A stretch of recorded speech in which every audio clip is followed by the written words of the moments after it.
Good evening, everybody, and welcome to our council evening, our council meeting tonight, the 28th of June. I'd like to welcome councillors, staff, members of the public who have joined us today, and also residents who are listening online as well. And I know we have another room here as well that is hearing. I also want to do a special shout out to our young visitors from Indonesia who have come to see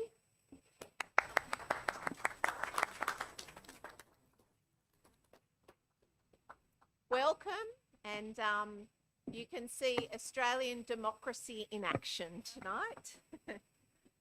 All right, we've got a number of speakers tonight, so members of the public that have registered to speak by audio-visual link on an agenda item are asked to keep your microphone muted and video off until invited to speak.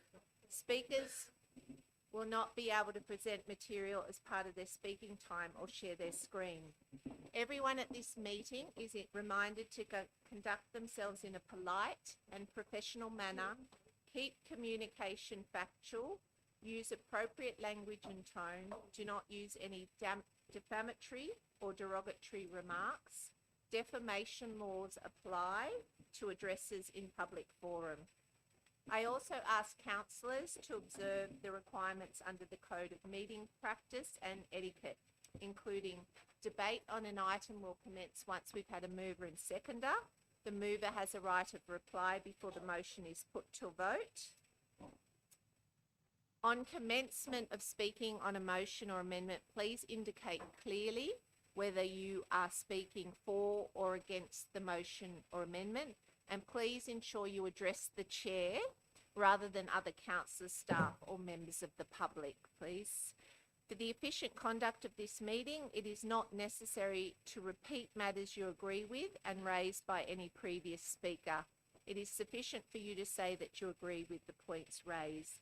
I remind all present that the video recording is an official record of council and may be made available to persons upon request in accordance with the Government Information Public Access Act 2009. No other recordings are permitted. Therefore, all present should ensure that there are no video recordings or photographs taken. The only exception is when any awards are presented, that a photo may be taken of the recipient receiving an award. I would like to begin tonight formally by acknowledging the traditional custodians, the Gadigal and Bidjigal people of the Eora Nation, and pay respect to elders past, present and emerging. The people of the Eora Nation, their spirits and ancestors will always remain with our waterways and the land, our Mother Earth.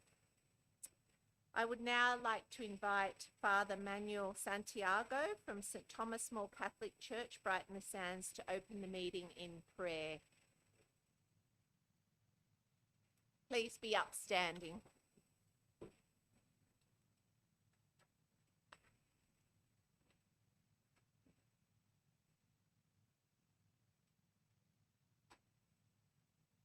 Welcome and thank you, Father.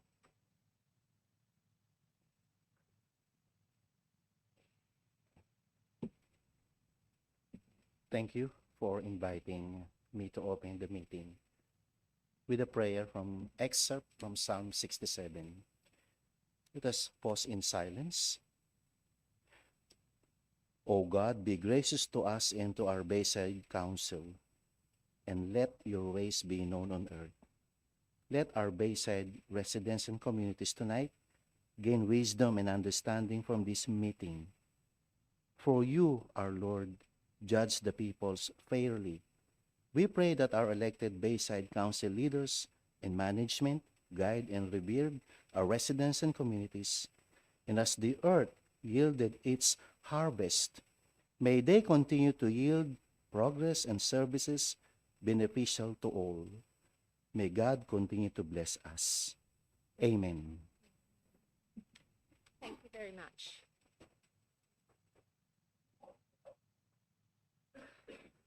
Okay, councillors, we have some condolences that we'd like to pay tonight. So I'd like to draw Council's attention to the passing of Tony Vaselio, OAM. Tony worked tirelessly for our community, and his work to promote little athletics in our area is something that we are grateful for. So Tony served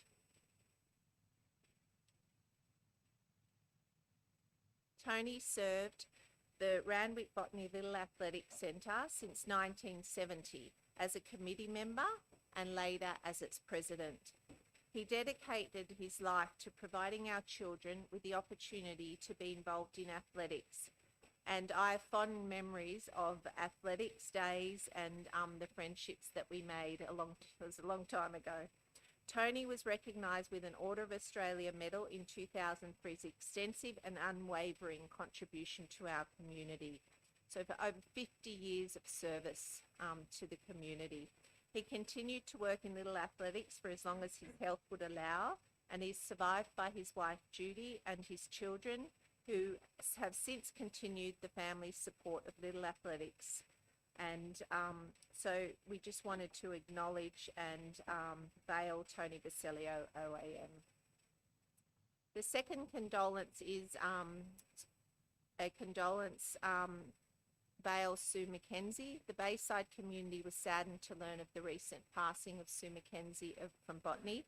The Mackenzie family are well known in the local Botany community, with Sue's husband John Mackenzie being a long-serving employee of the former Botany Council and then Bayside Council, having retired a couple of years ago.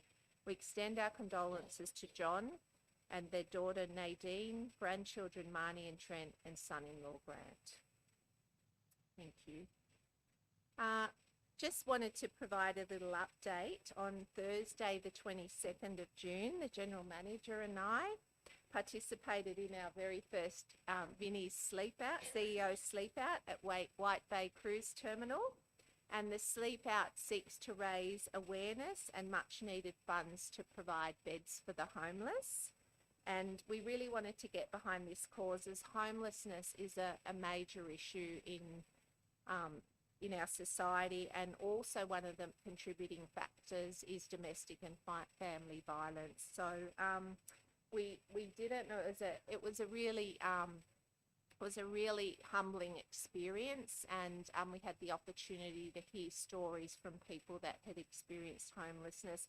And I really want to thank, there was a number of people that contributed to our fundraising. So there's councillors, thank you, there's staff, there's people in our community and our own families as well.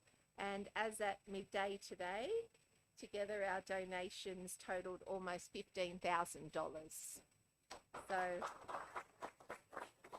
and I know the General Manager wants to say she's beating me. So, but there's still a couple of days left till the end of the financial year. So any donations up are welcome, which are tax deductible. So thank you. We now have some presentations. So we put a call out for nominations. We have so many amazing volunteers in our community that contribute their time to different causes, and often they're people that don't look for recognition, don't seek it out, but they give so much. So we put a call out for e-news, those of you that subscribe to our e-news, and said, you know, if there's someone in our community that you want to nominate for a mayoral award, please put them forward so that their community work can be recognised. So we have, someone was put forward. So tonight we have a presentation for Miss Andrea Jackson. So our first award is for a tireless community worker who keeps things running at the San Susie Veggie Patch in Sandringham Street. Our award recipient, Miss Andrea Jackson, and we would like to acknowledge and thank you for everything you do at the Veggie Patch. A quiet achiever who is always ready to help and share her knowledge. The Veggie Patch Garden facility is another great example of bringing members of the community together in a safe and welcoming way, and so important for well-being as well, for people to be able to be out in nature and connecting with others. Members learn new skills while also promoting sustainable living, and the facility is a real win-win for all of us. Council will also remember that the Sans Souci Veggie Patch was also a very deserving recipient of a community grant, which was announced earlier in the month. I'd now like to invite Andrea up for a presentation, please.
All right, I now have another presentation, and this was very exciting for us because Council a couple of weeks ago received the 2023 National Award for Local Government in Waste Management. So, which is just an amazing achievement to receive this, and it's really important that we acknowledge the staff that have been driving this project for a number of years. And I know that the General Manager and Director of City Presentation, Colin Clissold, and Manager of Waste and Cleansing, Joe Legargio, we attended the Convention Centre in Canberra, where over 500 councils from across Australia came together to highlight issues of national importance and hear from federal ministers about how we can join together to address these issues. It was an opportunity to celebrate local councils' achievements, and Bayside Council was honoured to be the recipient of the National Award for Waste Management, and it was for our WAR strategy, which is our Circular Waste Strategy and Action Plan program. The councillors and I would like to commend Council's Waste and Cleansing team and our Environment and Resilience team for their hard work and drive to continue to provide exceptional services to our community and embarking on a circular economy journey. I'd now like to invite some of our staff members to come and receive their winning award. So it's Mr. Colin Clissold, Mr. Joe Legargio on behalf of the Waste and Cleansing team, and Mr. Hong Nguyen, Manager Environment and Resilience, and Dr. Patricia Chamberlain, Coordinator Sustainable Waste Management on behalf of the Environment and Resilience team. If you'd like to come up and get a photo.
just wanted to speak. Okay, you haven't done that. Okay. Sabala. Yeah. All right, so this takes us to apologies. We don't have any apologies. However, we need to do a procedural motion as we have Councillor Cedric and Werner wishing to participate in this meeting by audio-visual link. Would someone like to move and second a motion to grant the councillor's request to attend the meeting by audio-visual link? Moved Councillor Nargi, seconded Councillor Jansen. All those in favour say aye. Against, declare it carried. All right, so we've got disclosures of interest. So we'll work our way around. Oh no, we've got them on the screen. Councillor Nargi, please.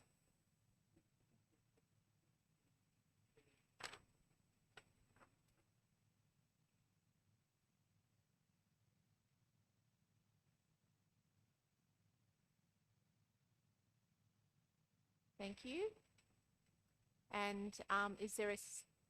Okay, Councillor Saranoski, please. I want to declare 10.5 is the operational budget, which is a less significant interest on the basis of my son plays for a soccer club, but I will be in the chamber. I have no role in the day-to-day running of the club or the committee. I've not been placed for any club on it, so but I'll still participate in the debate. CPE 23017 in relation to post exhibition of the Muddy Creek Studdert Reserve. It's a less significant non-procurement interest, but I will need to bring it as I've done in the past. Some of the members of the club happen to be members of my branch, and I will declare I won't be in the chamber when this item is discussed. 11.7, which is the Lease of the Strategic Land Property Working Group.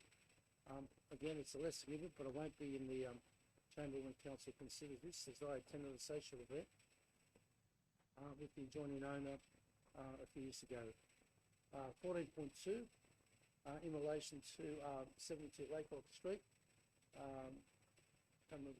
2021 or 2020, 22 I think, I attended a flag raising ceremony at Pepper's building on Princess Highway, Rockdale. I will remain in the chamber. I was invited as a councillor. Thank you, Councillor Saranoski. Councillor Souness.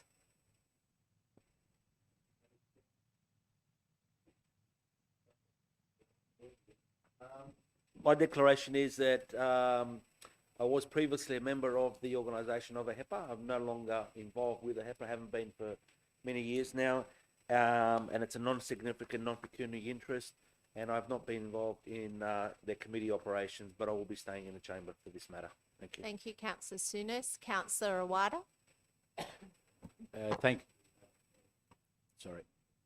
Declare interest in item CS 23.025. Declare pecuniary interest on the basis that my family owns a childcare centre, and stated I will leave the meeting for consideration of voting on the matter. I'm also declaring interest on 11.3, item CPE 23018, and also 11.1, and both for the reason that I'm a delegate on the Sydney Eastern City Planning Panel, and I'll leave the meeting and won't be voting on the matter. Sorry, I'm just a bit, one moment. So 11.3. Yep, so 10.1. Okay. CPE 23.020. Sorry, not 18. No? No, 18 is not included. Which one was it? Suppose 20. 10.1? Yeah. Sorry, 10.1. 10.1. That's a planning matter. So pecuniary, on the basis that I'm a delegate on the Sydney East Yeah. Lake panel. And But then 18. the 11.318 is not there. Yeah, that's Cook Cove as well. Okay, Yeah, so that's fine. all right. Yeah. So, sorry, just to confirm, so you've got 18, 20 and 26. Yes. Okay. Thank you. Thank you, Councillor Awada. Okay. Councillor Barlow. I just declare a less than significant non-pecuniary interest in item 11.3 on the basis that I'm a member of the Fix It Sisters and Sage will remain in the meeting for consideration and voting on the matter. Thank you, Councillor Barlow. Councillor Hannah. Yeah, 10.5, the operational plan and budget, including the fees and charges and long-term financial plan. I'm declaring a pecuniary interest on the basis that I am a foundation member of the Angelo Anestis Aquatic Centre, and it is likely the proposed 23-24 fees and charges, as set on page 78 of attachment 3, will be subject to discussion at this meeting. So I will be leaving the chamber for consideration and voting on this matter. And you also have item 14.1, which is the confidential report on the Angelo Anestis Aquatic Centre management transition. I'm declaring a less than significant non-pecuniary interest in this item on the basis that I'm a foundation member of the Angelo Anestis Aquatic Centre, and I note that nothing in the report creates a conflict of interest. So therefore, I will remain in the chamber for consideration and voting on the matter. Thank you, Madam Thank you, Mayor. Councillor Hannah. Councillor Douglas. I would like to declare for item 11.3 CPE 23.017 a less than significant non-pecuniary interest on the basis that I'm a member of the Bay Community Garden. I'm also a former member of the Fishermen's Club at Muddy Creek and a former social member of the Bayside Community Recreation Club. And I will remain in the meeting for consideration and voting on the matter. And I do apologise to Council that I forgot at the last committee meeting that I was a social member of the Bayside Community Recreation Club and a former member of the Fishermen's Club, so I didn't declare it at the time. Did you want me to make the other declaration? Also, one other declaration to make, which is for the notice of motion 12.2, accessing federal government support for clean energy for councils. I want to declare a less than significant non-pecuniary interest as I work for a small non-government organisation that advocates for everyday Australians to access clean energy and clean transport to address cost of living and climate issues, and I'll stay in the chamber for voting. Thank you, Councillor Douglas. Councillor McDougall. Thank you, Madam Mayor. In relation to item 10.2, I declare a less than significant non-pecuniary interest as a precaution on the basis that I've started a role with the Minister for Sport, but I'll nevertheless be leaving the meeting for consideration and voting on the matter. Similarly, in relation to item 11.2 CB 23.011, as the site is on Crown land and there may be issues that need to be dealt with by Crown lands, and similarly for item 11.7, which also deals with the Botany golf course. And on item 14.2, less than significant non-pecuniary interest, on the same basis of the council have attended events that I have held in the past, and I'll remain in the meeting for the consideration and voting on that matter. Sorry, Madam Mayor, I'll just have to add another. Can you just take me back, please? Okay, so you're, for item 11.7, you're leaving the chamber? Yep, and then we've got the last one, which was you're leaving on 4.2. Thank you, Councillor McDougall. Sorry, Madam Mayor, on mine, I have to also declare interest when it comes up. On the confidential reports, 14.2, declaring less than significant non-pecuniary interest on the basis that my family live in close proximity to Laycock Street, which is the subject. So. Great, Thank and you. I will be voting on the matter. Okay, are there any other, Councillor Muscat? Sorry, I just realised I'm declaring a less than significant non-pecuniary interest in item 10.5, the operational plan and budget, as that I am the president of Botany RSL Swimming Club, which is listed in the fees, but I will be staying in the chamber. Thank you, Councillor Muscat. Any further? Councillor Fardell? I don't know what number it is, but Councillor Saravanosky and Councillor McDougall have mentioned the heap of flag raising, and I was also at that ceremony. So I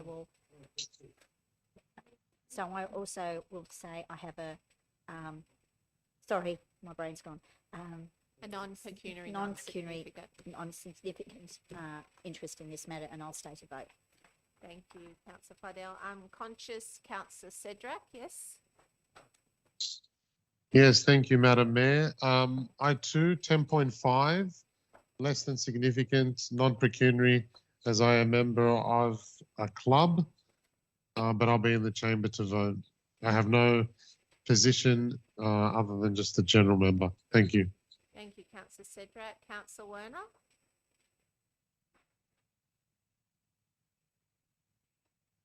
Nothing. Yeah, back- hello, can you hear me? Sorry. Yes. Do you have any I'm just, disclosures of interest? yeah, I'm just on the move, so excuse me, but I will be somewhere soon, but I don't have anything to declare right now. Thank you. Thank you, Councillor Werner. Are there any other further declarations? All right, there's no further declarations. Then that takes us to the minutes of the previous meeting, which was held on the 24th of May 2023. Can I ask two councillors who were present at the meeting to move? Moved Councillor Nargi, seconded Councillor Muscat. Any amendments? No. All right, I move that those minutes be accepted. All those in favour say aye. Aye. Against, declare it carried. All right, councillors, that takes us to a Mayoral Minute. So this Mayoral Minute is an extension of the awards we presented. This just formalises that, you know, again, we were very honoured to be the winner of the award in the waste management category. And at the same awards, Council would like to commend and congratulate the Community Life team for the acknowledgement received in the form of an honourable mention for Bayside's Domestic Violence Action Plan. So many councillors will recall that our inaugural draft Domestic and Violence Action Plan aligns with our community safety strategy and aims to reduce the incidence and prevalence of domestic and family violence in Bayside.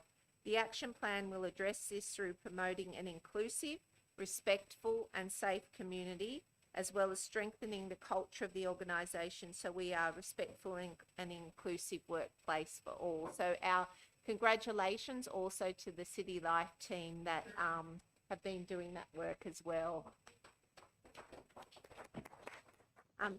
Did you want to talk, Councillor Barlow? I just wanted to congratulate both the Community Life, but it's the waste team that I really need to congratulate. For getting a national award, I put it up on Facebook, and would you believe, someone said, but you haven't got a green bin. I am absolutely sick and tired of telling this one person we actually have the best system that we have to be forced to get rid of to go to EPNA guidelines and have the Fergo bin. But I do congratulate our staff. They are brilliant. They have done so well. And I think all I do now is I say go and look at, and I list where they have to go and look to find out exactly where our waste goes. It goes on a train, it goes to Queanbeyan, on Tarago. So, but some of them will not admit it, but suddenly we've got the best system. They don't understand. They believe a green bin is the perfect thing. But the perfect world doesn't work with, it gets contaminated. But anyway, I just wanted to congratulate everyone because it's brilliant to win an award, Australian award. Definitely. Thank you, Councillor Barlow. Councillor Nard? Yeah, thank you, Madam Mayor. I also concur with Councillor Barlow, and I am so proud as a councillor that Bayside has won a national award. And in any organisation, it's all about leadership and it's all about the structure. And I am so proud that since I've been on council, and Councillor Barlow is right, we have one of the best departments that I have experienced since being a councillor since 2004, led by our director, Mr. Colin Clissold, by our manager, Mr. Joe Lapagia, and the senior staff, and it trickles all the way to the staff on the ground. I mean, sometimes we get negative feedback saying, oh, you know, the council not responding well. My experience with this department, every time I put in a request, it's acted upon so promptly, and it's a great leadership, great department, and I'm so proud tonight to know that we have won a national award. Thank you. Thank you, Councillor Nagy. Councillor Saranowski? Madam Mayor, I rise to support the comments made by Councillor Barlow and Councillor Nagy, and I'm sure it's the whole council. In terms of waste management, we are the benchmark. Wherever I go around the local government, they all know of what we've achieved. As Councillor Nagy has said, in terms of the staff and the commitment is unquestionable. And I'm glad for Meredith, for the general manager, that we've signed them all up for long-term contracts. So that's the positive thing. But seriously, in terms of council requests, and I've got to say to Colin and Joe and the other members of the team, they're spot on. As soon as you put the requests in, you get feedback back. This is what's happened, this is what your action is. But I too am very proud. Colin, and please pass on our wishes to the staff that we've won a national award. It's a big thing in the local government industry, and I'm glad you, Madam Mayor, you were there and the other councillors. You let see it firsthand. Thank you, Councillor Saranowski. Councillor Jansen? Look, I agree with everyone else, but just wanted to give a shout out like you did to the Community Life team, because that was also a significant award to win as well. So a national honourable mention for the DV action plan. There were other councillors that were talking to us at the national conference about that award, so we also need to recognise what a significant achievement that was. Thank you, Councillor Jansen. Councillor McDougall? Strongly did. No, I'm in furious agreement with all. I'm sure all councillors that these are really fantastic acknowledgements of the brilliant work our staff do on the domestic violence action plan. I mean, I think we were among the first, not just councils but organisations to bring in domestic violence led at Bayside Council. Lead the way on this, and it's fantastic to see that work acknowledged. But in regards to the waste team, I mean, they just continue to do absolutely fantastic work. Many local government areas, I think, are still, not recovered from the Operation National Sword, when China heavily banned or restricted most inbound waste. But we continue to lead the way. There are certain councils who can sadly see photos of all the bins being poured into the same garbage truck. That doesn't happen here. We have an absolutely brilliant team who are really dedicated to the circular economy journey and deserve congratulations at all levels of the organisation. Thank you, Councillor. Just to quickly agree with everyone, I want to congratulate the Director of City Presentation, Joe Lapagia. Great work. Look, with all the comments that I get from constituents, very prompt out there. We've had few requests where, within a day, things are done proper. The streets clean. We've had few issues with a couple of the streets with some of the contractors. Colin and the team act fairly quickly, and congratulations to Colin and his team and the staff. One of the biggest departments in Bayside Council, so congratulations on that achievement. Well done. Thank you very much. Councillor Just Studdert? last one, then I'll go. That's all right. I'd like to acknowledge the presentation team. It's how can I say it? Garbage is garbage. Everyone does it, but we're at the top of the game, far and above. And without tooting the director's horn, if he's away, his manager's there. There's always someone there that will respond very promptly to the request, whether it's garbage, whether it's a tree issue, whatever it is, there'll be a result. congratulations again, and pass it on to your team. Thanks, Cole. Excellent. So, yes, please, all the way through both your departments, please pass that on. You've heard the gratitude that we have as councillors, and appreciate the commitment of staff in, you know, everything that you do day in and day out. So thank you very much. All right, councillors, we now move to items by exception. So I will read out the items that I have pulled out already, if there are any, and then we'll see if there's any others. So at the moment, I've pulled out 10.1, the Cooks Cove planning proposal, 10.2, the chief scientist report, 10.3, 10.3, the events report, 10.5, the operational plan and budget, 11.1, number 22, the Garden Park Reference Group, number 26, the Garrigarrang Early Childhood Centre, 11.2, number 11, the tender for Botany Golf Clubhouse, 11.3, number 17, Muddy Creek, number 18, the draft submission on Cooks Cove from the committee. In 11.4, I pull out number 17, which is the memorial policy. In I pull out 11.7, the minutes of the Strategic Land and Property Working Group. I pull out all the notices of motion for discussion, and I pull out the confidential items as well, 14.1 and 14.2. So are there any other items that councillors would like to pull out?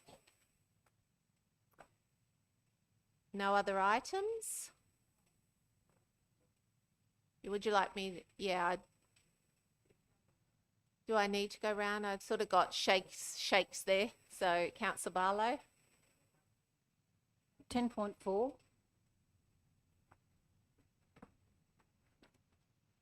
Yep.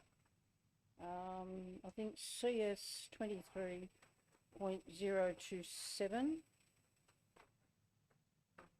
What minutes are they? CS, what's that?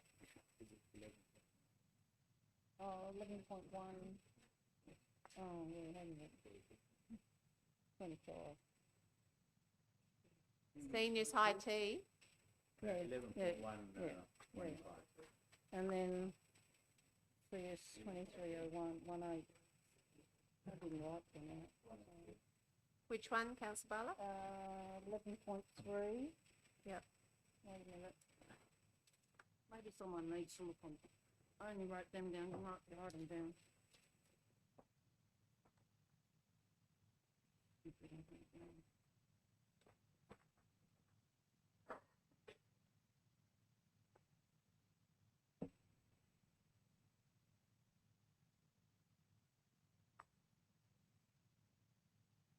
Zero 1 8.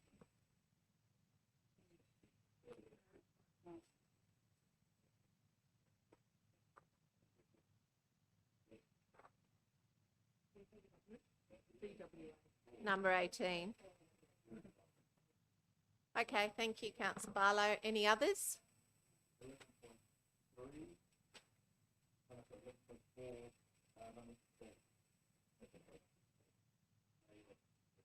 Okay. All right. Okay, prior to the,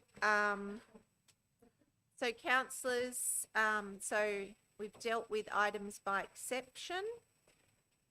All right, so we've pulled that out. Okay, therefore, all the recommendations included in the business paper for the items that we've pulled out, that we haven't pulled out, be adopted. So is there a mover and a second? Move Councillor Souness, second, and Councillor Morrissey. All those in favour say aye. Against, declare that carried. Thank you, councillors. It now takes us to the public forum. So members of the public who have applied to speak at the meeting will be invited to address the forum. Speakers are advised, speakers have been given times based on the number of speakers per item. So if there's 3 or more speakers per item, each speaker gets 3 minutes. If there are 2 or less speakers get 5 minutes each, but please do not repeat points made by an earlier speaker. Speakers are advised that a warning bell will sound when only 1 minute of speaking time remains. And any speakers who are joining via the Teams app are to have your video off and microphone muted until invited to speak. Speakers will be removed from Teams once the item has concluded, and you can watch the remainder of the meeting on Bayside Council's YouTube page. If you registered a written submission, we got a couple of those, councillors. These were provided to us prior to the meeting for reading. Speakers are reminded to keep communication factual, polite and professional, and to use appropriate language and tone. Do not use any defamatory or derogatory remarks. Defamation laws apply to addresses in public forum. Okay, the first item, councillors, we will be dealing with is item 10.2. This is a response to a notice of motion about the councillors will be familiar that after some time, the chief scientist has released their independent review into synthetic turf in public open spaces. And so that report updates us on where we're at with that matter, taking into account that no guidelines have been provided at this point in time. So it's, but we expect those very soon. All right, so the first speaker we have against the committee recommendation is Mrs. Maria Ellenson. Are you here this evening?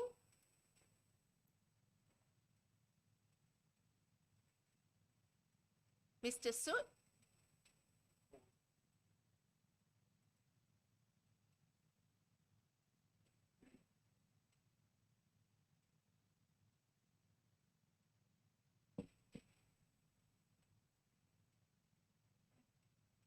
Well, I might, while you're doing that, I might invite the next speaker, Mr. Soot. Is that all right? All right, the next speaker who is speaking against the recommendation, Mr. Garnet Brownville, if you'd like to come and address the council.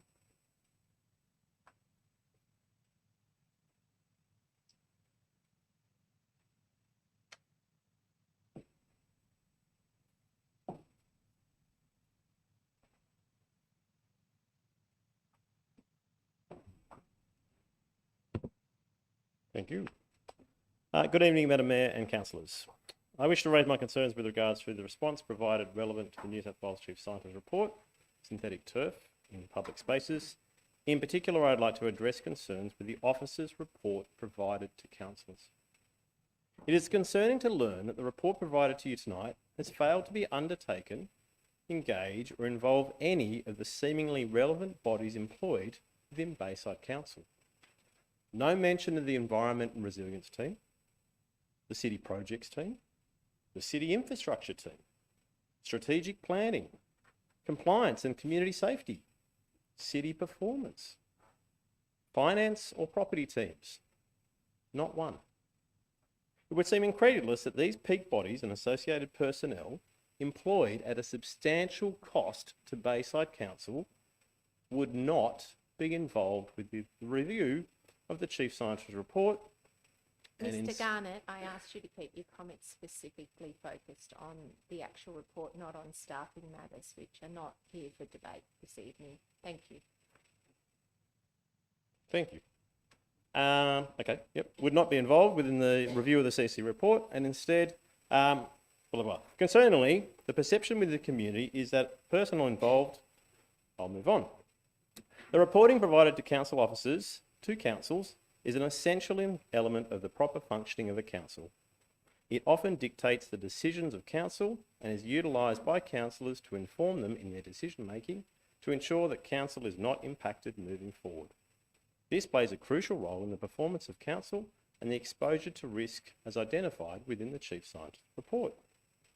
The Chief Scientist found, which is of great concern to me, that little is known about the volumes, composition or impacts of the different materials used in synthetic fields. There are concerns, this is also from the Chief Scientist, there are concerns around the impact of intense rainfall and flood on the durability of synthetic turf surfaces and increased water runoff and pollution impacts straight to Botany Bay. Increased heat effects are also a concern. I think we have the highest or lowest, tree canopy and greatest impacts of urban heating. Overall, again from the Chief Scientist, it is not clear whether expectations about the longevity and carrying capacity of synthetic fields can be met under Australian climatic conditions, potentially influencing decisions about installation and cost-benefit considerations. Far from ideal.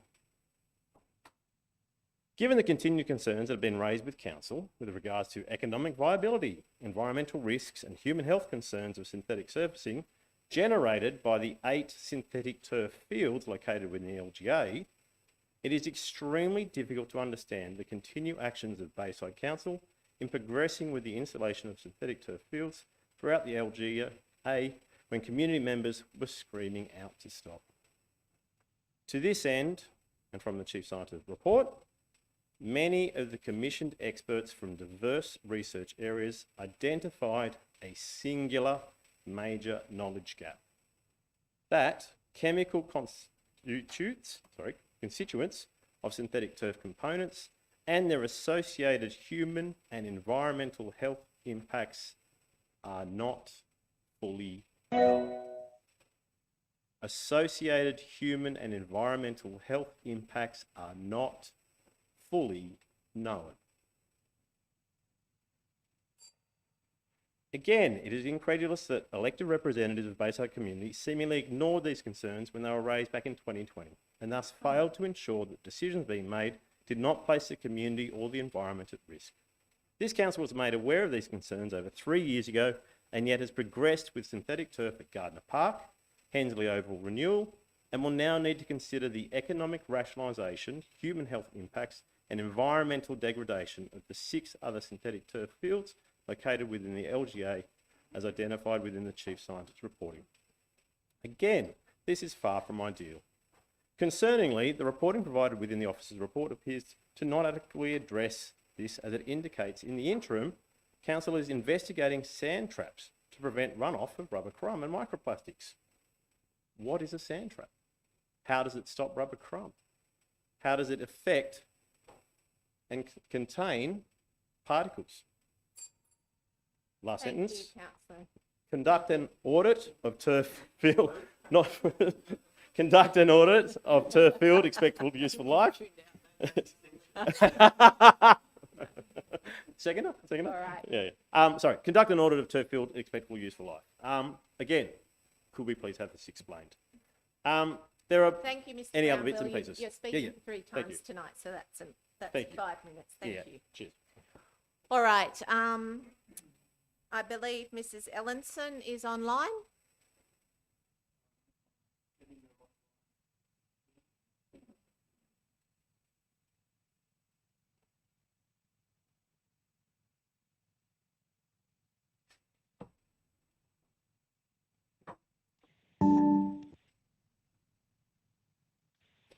Mrs. Ellenson, are you online? Yes, I'm on the phone. All right, you may. Thank you. Thank you, dear Mayor and Councillor, for the opportunity to speak tonight. And thank you as well for Council to prepare a summary of the Chief Scientist report and acknowledging the damaging and contaminating impacts of synthetic fields to our water, soil, health, etc. The recommendations from Bayside's report miss important facts, and I request an amendment of Bayside Council's recommendations of the summary of the Chief Scientist report. Please read on page 44 of the Chief Scientist report in chapter about odour. Reported were physical symptoms particularly noticeable on hot days. A second issue raised is a lack of a clear pathway for managing odour complaints. The Chief Scientist report further recommends that consideration should be given to using non-rubber infill or non-infill options for installations of synthetic fields in close proximity to homes. This important fact is missing in Bayside's council summary. Dear councillors, you are well aware that Gardiner Park is surrounded by homes, with some as close as 10 metres from the field. And I hope it comes at no surprise that Gardiner Park comes up again and again, and it is astounding that this important recommendation is not in the summary report from Bayside. Since 1.5 years, we experience a lack of understanding and ignorance when complaining about odour, which severely impacts on our life quality. Some of you said it in public council meetings to wait for the Chief Scientist report recommendations for council to take action. Whilst in the meantime, some of our community has continued to suffer from severe symptoms caused by the odour and ignorance, Bayside Council, here you got a clear recommendation for your consideration. I moved to Gardiner Park as we loved living near natural green space, associated with the smell of nature, especially when opening our windows. This often now is not possible anymore. The sickening odour impacts my life quality. I can't be at home anymore, especially when I smell it. Often I can't sleep with an open window. Often can't sit outside in my yard to enjoy the afternoon sunshine, and find myself wondering what needs to happen for Bayside Council to take the issue serious. Your opportunity for action, dear councillors, is here right now. Another recent global study published also has shown that chemicals in the air can potentially transform into new substances more toxic and persistent than the original pollution. The synergetic effects of different toxins contained in rubber crumb, especially in Australian heat, has not been well understood. Another study clearly demonstrates that quantity of toxic substances rubber crumb releases when heated does not make it safe for public health. As the Chief Scientist report stated at page 44, another potential source of odour is production by reactions occurring in the turf material itself. These chemical reactions are not understood, and it doesn't sound reassuring to me. I can say that I'm not keen to be a guinea pig, as I got only one life, and I want council to take a precautionary approach and follow promises made. In the absence of evidence that it is not dangerous to live right next to a synthetic field, and given the severe impacts of odour, I ask you to please take your community serious and follow the Chief Scientist report as promised by you over and over again. And as stated in the Chief Scientist report, and I will say it again as per report, consider using non-rubber infill or non-infill options for installations of synthetic fields in close proximity to homes. Our health and life quality should take priority, dear council. Thanks for considering taking action now and taking important facts of the Chief Scientist report into account and reflected in Bayside's summary. Thank you. Thank you, Mrs. Ellinson. Okay, councillors, we have a recommendation on the screen before us. Do I have a mover? Moved Councillor Morrissey, seconded Councillor Awada. Would anyone like to speak to the motion? Councillor Jansen. I appreciate the speakers coming here tonight and speaking. Just wanted to add to the recommendation, because I believe that there's still a moratorium in place on the development of new synthetic fields. I think that happened in the previous term of council, so I'd just suggest that that's added to the recommendation, that it's noted that there's still a moratorium in place on the development of new synthetic fields, just so the community knows that currently there's no plans to look into more synthetic fields. You happy to accept that amendment, Councillor Morrissey? Are there any other speakers? Councillor Douglas? I have a couple of other suggestions from the health impact of synthetic turf, which is a sub-report from the report. There's a couple of concerns that I do feel like we should address in the immediate term before the guidelines are released. It says the social and environmental context of each playing field is different, and the implications on the physical, mental, and social dimensions of health cannot be drawn without research or surveying the community. So my suggestion is that we, Bayside Council, survey the community to discover the implications on the physical, mental, and social dimensions of any health impacts. And can I just ask what that looks like? A survey. Well, possibly on. Oh, it's a survey. It's a survey, yeah. I mean, we have a website with information up around Gardiner's Park. It could just be in addition to that, that there's a place where people can provide information about those aspects. So can I suggest that those things be considered when a further report is brought to council, rather than you know, that we you know, we've got to wait for the guidelines, we've got to have a report, and all those areas work together to you know, in order to work out the way forward, and what, I mean, council already going to undertake some planned actions which are outlined in the paper.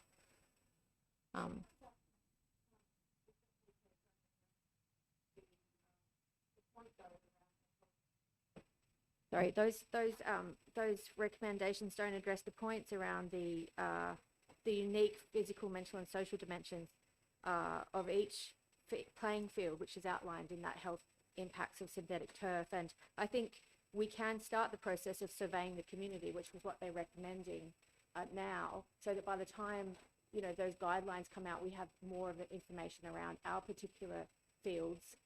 They've mentioned 2 fields in the report in Bayside that they've looked at. I think each would be quite different potentially. So having a survey that enables those communities around those fields to engage with it will give them a chance to, for us to collect data basically in the lead time, because we don't know when these guidelines are actually going to be published. And they have specifically said that each playing field is different, and the implications on the physical, mental, and social dimensions of health cannot be drawn without researching or surveying the community.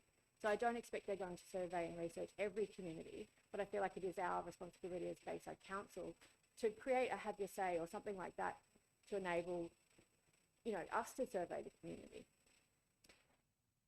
There's an amendment request being made to the mover and seconder.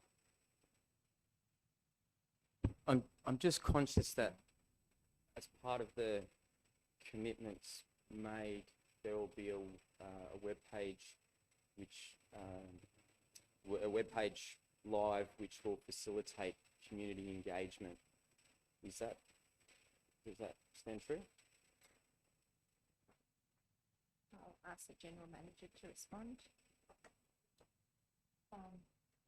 Through the chair, yes, one of the planned actions that will be implemented will see an improvement to that section of the website, with the ability for feedback to be taken as part of the functionality of the website. So in that respect, is it reasonable then when that update to the web page gets made that the community be invited to, in essence, have their say on, particularly with Gardiner Park, about their impacts as it applies or as referenced in the Chief Scientist report? Can we make, draw to give a platform for people to have a say specifically about that? Can we direct them to that website and word it in such a way that they're invited to make comment there? Through the chair, we haven't really analysed let me say, we have focused on some practical actions that can be taken by council at this point in the absence of some guidelines. So I think what the survey that Councillor Douglas has mentioned is very much a self-perception survey of someone's feelings about their own health and about the impacts that they're having. What we have really put together here is some things that as a council, the trial that we've taken with the sand and the runoff areas, looking at those very tangible physical things that we can do. being able to have a pointer from our website to another section of the web that does deal with those details, we can certainly do that. I think more appropriately be directed to an organisation that has greater skill in assessing those things than we would have. We don't have the skills around assessing mental health or social impacts. I think if there are specialist areas that are raising those concerns, that would be better if we directed those comments to that part of the other organisations. Yeah, so in that respect, I don't agree with that amendment, but that said, I'd certainly encourage further discussion or talk outside, perhaps bring a future motion or how that could link in, particularly with the reference group webpage, etc., which is discussed elsewhere. But I don't really want to see these waters being muddied. We've got the scientist report, we've got some interim actions, we've got the guidelines coming. I think just keep it the same with further discussion. And I think to your point, Councillor Morrissey, the guidelines may actually provide greater clarity around how to implement those different aspects as well. And there may even be a more state-run approach to that mental and well-being approach as well. So rather than, just conscious of rather than us using resources for something that may be something that is developed to for all councils to be able to use in that vein. Can I ask one other question? I mean, the other thing that popped out to me from reading that health impacts of synthetic turf was that it says the heat retaining property of synthetic turf surfaces is a characteristic that can impact health during hot conditions, and their use should only be recommended during suitable weather for users on or around the field, in particular for children and exercising individuals who are susceptible to heat exhaustion. Can I just ask Councillor Douglas, where are you reading that from? It's the Chief Scientist's report at the end part. It's called the Health Impacts of Synthetic Turf. So, I mean, we've discussed the risks here in this forum about the heat impacts and potentially providing signage for users, both recreational users and club users, to warn them about the extreme, not to use them in extreme heat. We decided to delay doing anything about that until the guidelines are released. The guidelines have been released. They do confirm that it is a risk to not only clubs but other recreational users to use those fields in high heats. So I would like to make an amendment that we also provide signage that recommends fields and the areas around the fields are not used by clubs or recreational users in extreme temperatures. I might just draw council's, thank you Councillor Douglas, I might just draw council's attention. I recall last time Miss Hatziperis came in and spoke to us about that the clubs all have a particular code that each of them follow around safety and well-being of their students, and make a call around if it's too hot, regardless of whether it's on synthetic or grass. They all have a code that they follow to ensure the safety of their young, or of all their players actually. So I just want to remind councillors that we did hear that last time, and that clubs do take that responsibility. So I understand that, but I don't think it's only clubs that use that synthetic field, and it is just general punters as well. And it also says specifically in here, it's not just the field, but people who are using around the field as well. So like that's not mitigated by a club having a guideline. So that's why I do think it's important as duty of care that we put those signs up now. We've had it confirmed from the Chief Scientist's report that there is an extreme risk here for impact for health during hot conditions. thank you, Councillor Douglas. Councillor Souness? It really disappoints me. We've had this conversation before. If the beach is hot, you wear thongs. There's no sign there that says you must wear thongs on the beach. So let's be practical in what we do. Let's not ask the council to create every sign for every problem. Point of order. That's a moot point. This is one moment. Councillor Douglas, please. Councillor Souness, a point of order has been called. Please wait till I've had a moment to rule. please let me know what your point of order is. We are talking about a man-made construct built by council. The beach is not a man-made construct built by council. I'm sorry, Councillor Douglas, but that doesn't meet the requirements of a point of order. So therefore, I don't accept that. Please continue, Councillor Sears. One alone, because there's other issues to talk about. Now, we're waiting on the guidelines to be issued by the Department of Planning.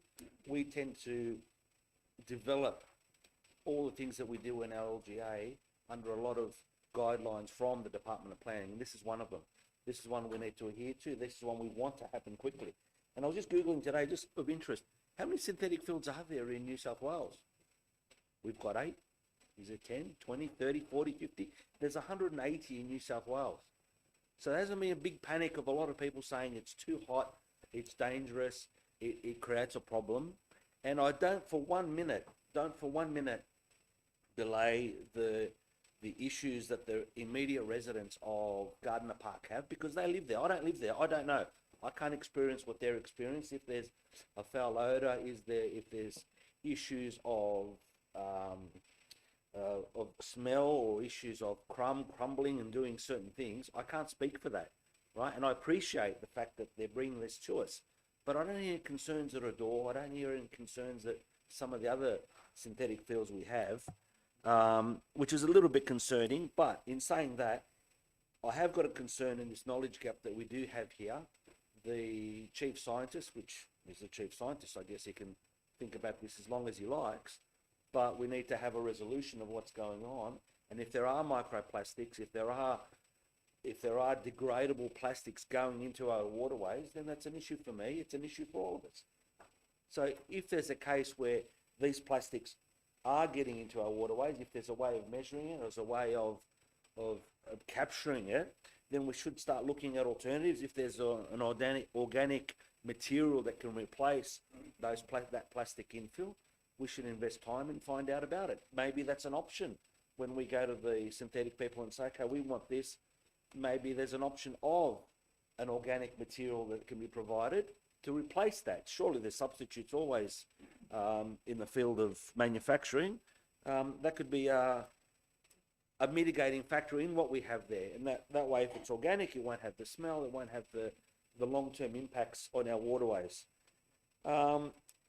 The other thing I wanted to mention, I'll go back to the issue of the heat. There's two major users of the park. There's the social users, and then there's the club-related users. The club-related users have got a policy, which they adhere to, which we had a conversation about this a few months back, which they instigate, and if they know that it's hot weather, they will tell the families that go out there, the coaches, games are off, or games are limited to certain hours. Simple as that. And normal people that go out there, that take their children there, if it's a hot day, they'll know it's a hot day, we can't go on the synthetic field. We've got to change our way we operate.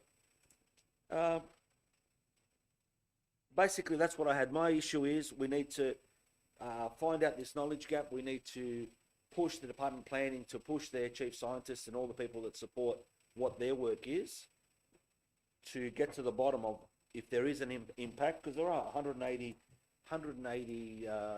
synthetic fields in New South Wales alone. So Australia-wide, maybe 500-600. So it has a big impact. If you multiply the number of people that use it, that's a lot of people being impacted on a daily basis. So it's Thank you, it's a very important matter for us. Thank you, Madam Chair. I just want to highlight to councillors too, we still, not to impact democracy, but we do have 9 public speakers still to go tonight. So I'm going to ask to really keep everyone to keep their points succinct, because it's, there's still a lot on the business paper. So Councillor Werner, you've got your hand up. Thank you, and I'll be very quick. I just wanted to say thank you to staff for their summary. I think, really appreciate all the work that's gone into this. I just want to have a look at each action, and I've also got a proposed amendment. So investigating sand traps to prevent runoff of rubber, crumb and microplastics. I did have a question through the chair to staff what those sand traps are, if there's any otherwise we could take that on notice. Yeah, we'll take that on notice. Thank you. Okay. The other actions I think are really, really helpful. Conducting an audit of turf field expected useful life. So is that synthetic turf fields or the natural turf fields through the chair? Which number are you referring to? These are the actions that are proposed in the report. The report, Councillor Werner, the report's focused on synthetic, so it is talking about synthetic. Yeah, okay, well that makes perfect sense, and I think that's a really useful action. And then advocating to the department, obviously, for releasing the synthetic turf guidelines, I think that's also incredibly useful. So thank you to staff for coming up with that. Just would like to propose an amendment which includes removing the crumbed rubber from the fields because of the what's been identified in the Chief Scientist report about non-infill options. So yeah, just wondering if we could add that. So Councillor Werner, as part of the report that will come back to council, that has huge, something like that has to really be overviewed, and there's a financial implication to that as well. So I mean, I think let's get the report and the guidelines, and then the report, and look at what the guidelines again outlay as to the steps that councils need to be taking with their synthetic fields. Okay, well look, I think that makes sense if the guidelines will come out fairly soon, but maybe we could put a time limit on that and say if the guidelines don't come out within the next 6 months, that we then look into, or get a report maybe from for the relevant committee about what the options are for replacing the crumbed rubber and using either non-infill options or some other kind of infill, and then we'll be able to take it further from there. Yeah, you can raise a notice of motion if it doesn't come out in 6 months. Okay, all right, maybe I'll do that. All right. Councillor Naji. Madam Mayor, I hope I'm not going to prolong this meeting, but I can't help myself. Councillor Morrissey is right, suffering from mental health. And I think we're hearing the same thing again and again and again. And I'm going to say I am starting to suffer from mental health. So I might put in an application to the GM to see if she can get me some help. I just want to stick to the facts. Go back in history, and this has been going on, and this is where experienced councillors matters. I might use that as a campaign for next time. Experienced councillors matters. Now, it was brought to our attention by the same group, and I respect that. I respect them. I've listened hours and hours, and I've got that on record. That, you know, the time I'm talking about, not the voice recording, it's illegal. Again and again we heard, and we came up with that moratorium. And, you know, I heard tonight that we're still considering. We're not. We've stopped. We said wait till the chief scientific report comes out. Yeah, it took a bit of a while, but it did come out. Now it's saying the guidelines are coming.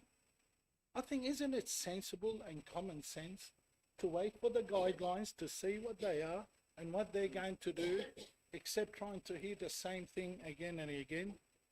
I'm going to refer just a small paragraph from the report. Overall literature, reviews and experts' advice did not identify major health risks associated with synthetic turf. I'm not going to go on and read the whole report, it's so big. But I can assure the community, and I can only speak, maybe I could really argue, positively, saying that I represent a certain number of the community. Of course, I can't speak on behalf of all the community, but I speak like every other councillor who's been elected, whether 3,000 votes, whether 4,000 votes. I speak on on behalf of the people that asked me to represent them. We have used common sense. This council have used common sense. And I don't want to jump the gun every time. I know, certain councillors get excited and they want to, jump the gun and do this and do that and do that. I think the most logic is we wait for that guidelines. Then it'll come back to council, because I can assure the community, if there was major health risk, the directors, their responsibility to come up and say, hey, stop, we can't do this, we need to do this, we need to urgently. But again, the staff is waiting for these guidelines. And I think that's the most appropriate way, and that's the more experienced way, is wait for the guidelines to come, then will come a report. Then we can go out to the community and have this consultation. And I am tired. Gardiner Park, Gardiner Park, Gardiner Park, Gardiner Park. I'm starting to mentally think that there is some vindictiveness against a certain club or a certain community. They never mention any other synthetic fields. We've got so many around this LGA. I'm getting mentally Point tired. of order. Point of order under section 1511, section D of the Code of Meeting Practice, please.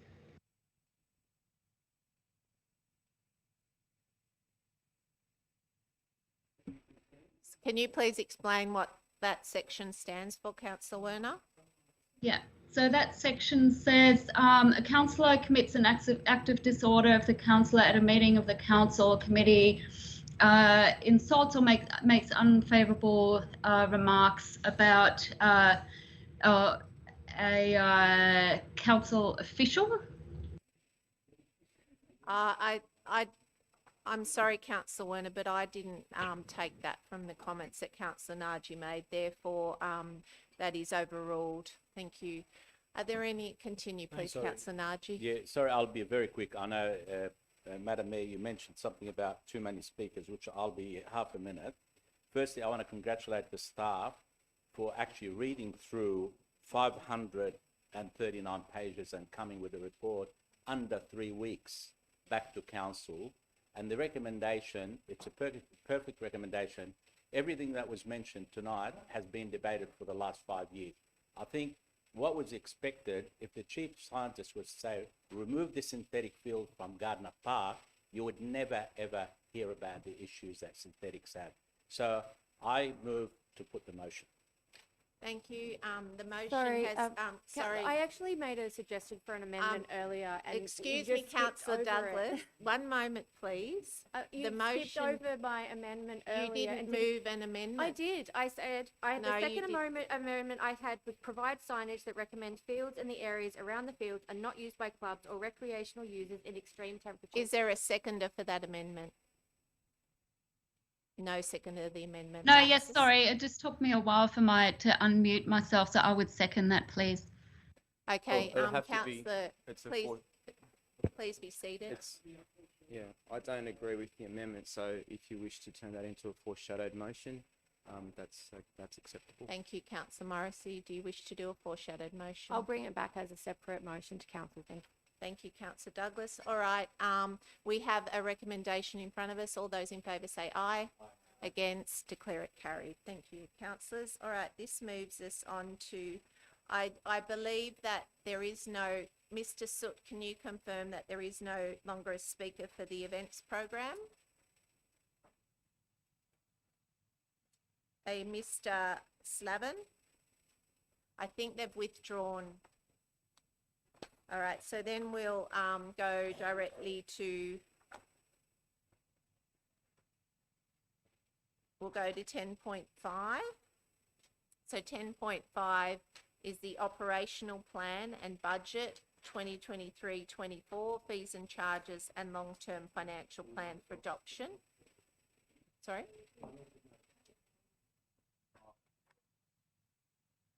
So I now invite, is there a Mrs. Scarley against the recommendation? Oh, I beg your pardon. Councillor Hannah's leaving the chamber. Is there a Mrs. Scarley?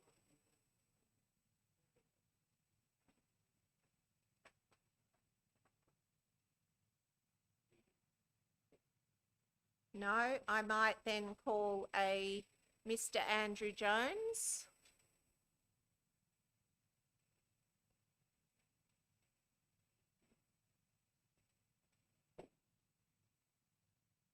Welcome, Mr. Jones.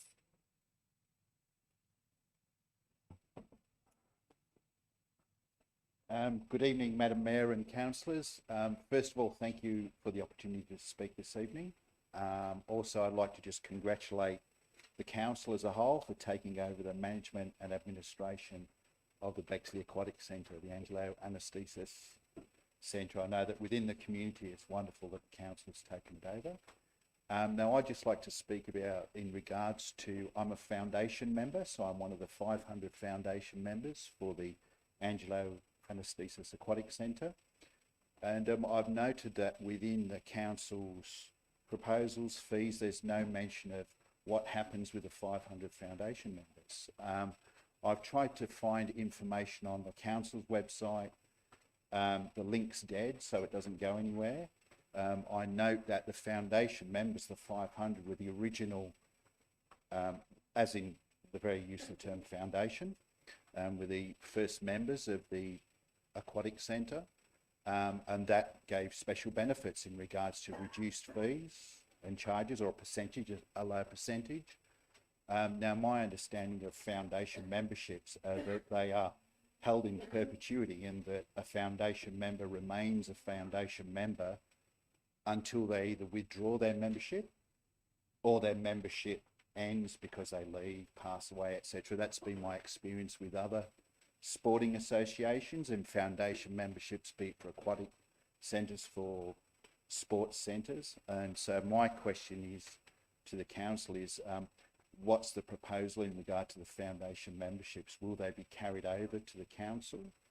Because there's no information, and I don't want to quit my membership in case then the foundation memberships start again. So there's a number of community members have raised that at the pool as well, that it is an issue with, if you resign your membership, that's it. So that's the question that I'd sort of like to pose to council, and what the future of the foundation memberships are.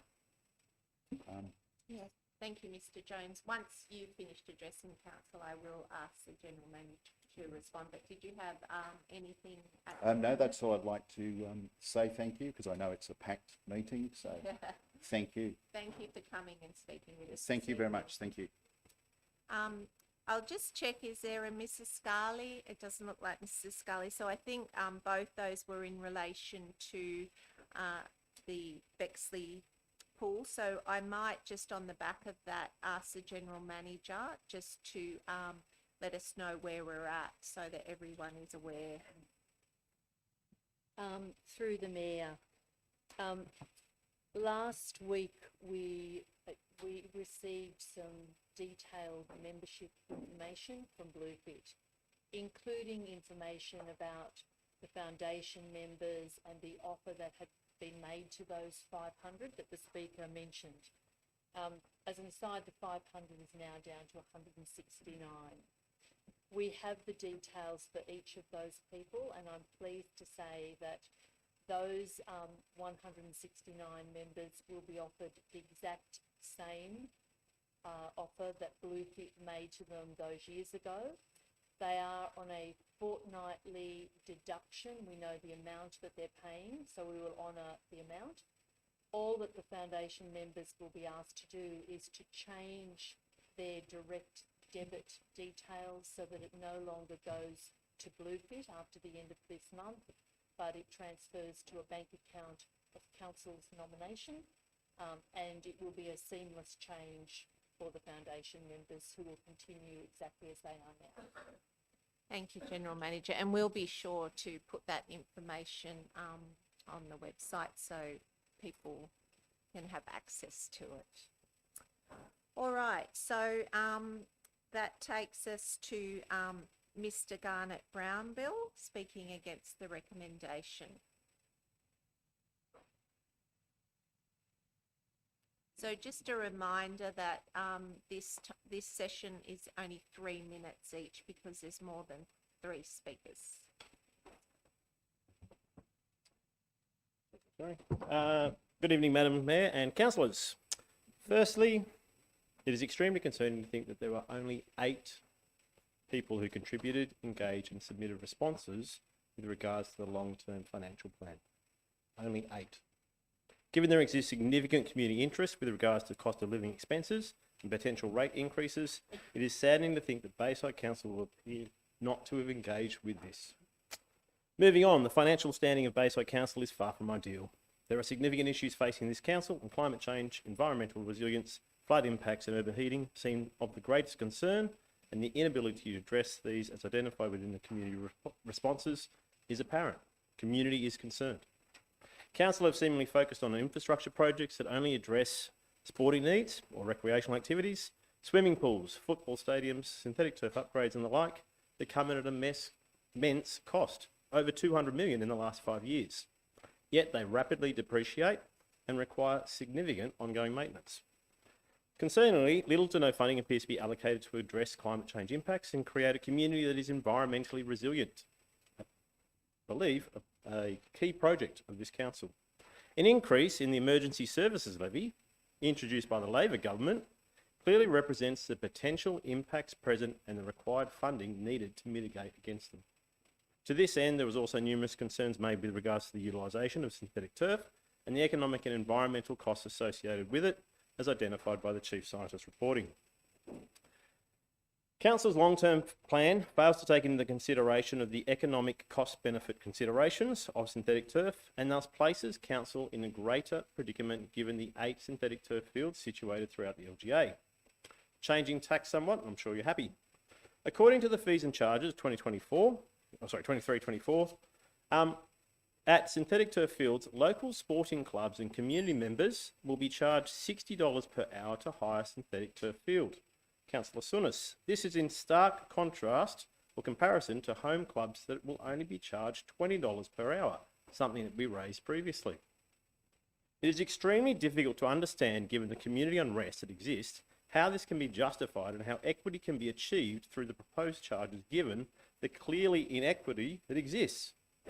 Local community groups and other sporting groups, not the home club, are clearly disadvantaged by these proposed charges. For there to exist a threefold difference between these rates is a concern, especially in the fact that home clubs are given access to existing facilities that reduce costs and are often provided income streams such as canteens and barbecues that isn't applicable to other user groups.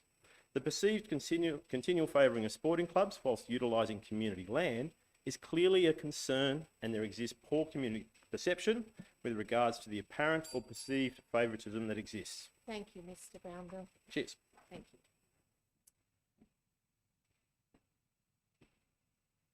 I now invite Mrs. Irene Hatzipetros, who's Football St George Chairperson and Executive Director, to address the forum. Thank you.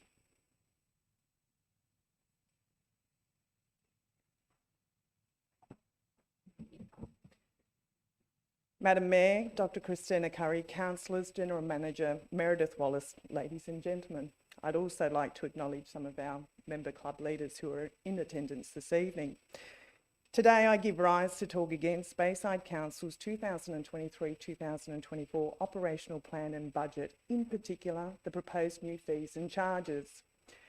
Bayside Council's proposed new fees for hire of junior sporting fields will have a significant financial impact on community sporting clubs, players and their families. Undoubtedly, the new proposed fees will be detrimental to the longevity of our clubs. As an example, the proposed $20 per hour junior sporting hiring fee will actually result in a fee of $35 per hour, considering the additional proposed $15 per hour lighting fee, which may result in clubs having to pay approximately $36,000 to $50,000 per season per year. Aligned to our member clubs' objectives as not-for-profit entities and cognizant of the reduced discretionary spend available to families, given the increased cost of living, soaring inflation and interest rates, community sporting clubs do their best to limit the cost of registering to community sport. Community sporting clubs do not have limitless cash reserves to absorb new facility hire fees, with the result being a pass-through of council fees increases to the families of players. Bayside Council's decision to impose new hire fees will directly result in an increase to junior sporting registration fees. Coupled with the likely discontinuation of the active kids vouchers by the New South Wales state government, this could result in the actual cash payment from families to play community sport doubling in 2024 compared to 2023. Not-for-profit sporting organisations deliver cost-neutral programs, and at times programs such as community sporting clinics and/or academies are absorbed by the club as part of delivering a service to the football community. These new council fees will impact either the ability of organisations to deliver programs or the ability of children to participate, given the registration fees will increase. It is a reasonable assumption to make that the increased financial burden on families brought about by the forced increased fees will see a reduction in participation. Ironically, the proposed council budget and operations plan that seeks to deliver council's bold 10 moves may very well result in less locals, in particular children, utilising the assets council managers for the community. As such, the decision to impose higher fees for junior community sport may not align with the bold move to enhance the customer service. The strategic plan does not seem to demonstrate... Extension second. Thank you. The strategic plan does not seem to demonstrate how this change to fee structure will result in customer-centric value improvements and may only be a notional fee increase with the strategic purpose or outcome. The strategic plan and 10 bold moves include a number of improvements that together cost in excess of $71 million. Within the 10 bold moves, it does not seem to identify how the significant new revenue to council generated through fees charged to junior community sport will be reflected in improvements to the facilities used by junior community sport or through an enhanced experience for children using the facilities for junior community sport. Respectfully, considering the forecast cash surplus, it is difficult to reconcile the need for council to impose a new fee on junior community sport that is highly likely to have a negative impact on clubs' abilities to deliver such sporting programs. The new council fees will result in a financial barrier to junior participation fuelled by less discretion spend capacity for families. This will mean less children are able to exercise regularly and will influence children's health, mental well-being, and the commensurate cost and stress placed on the public health services. It would be remiss of us, Madam Mayor, not to mention this evening and acknowledge Council's staff for the great work they have done in providing what they provided in the proposed papers and in supporting community sport. However, Football St George would welcome the opportunity to further discuss with Council an outcome that is a financially viable solution for clubs and council and moving forward.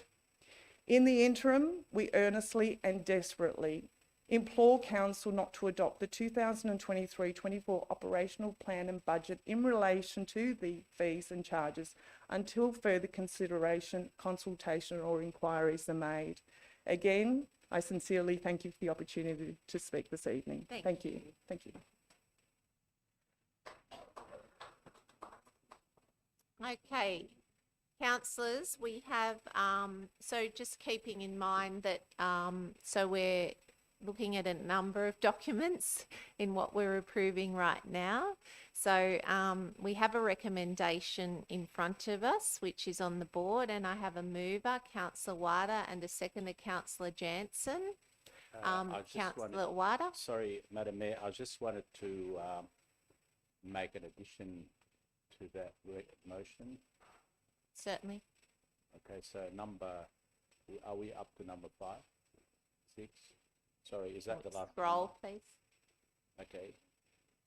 Okay, number 6. Number 6, that in relation to the fees and charges for the Angelo Anestis Aquatic Centre, A.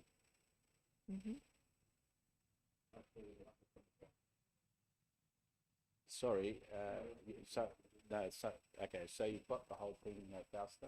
Yeah, okay.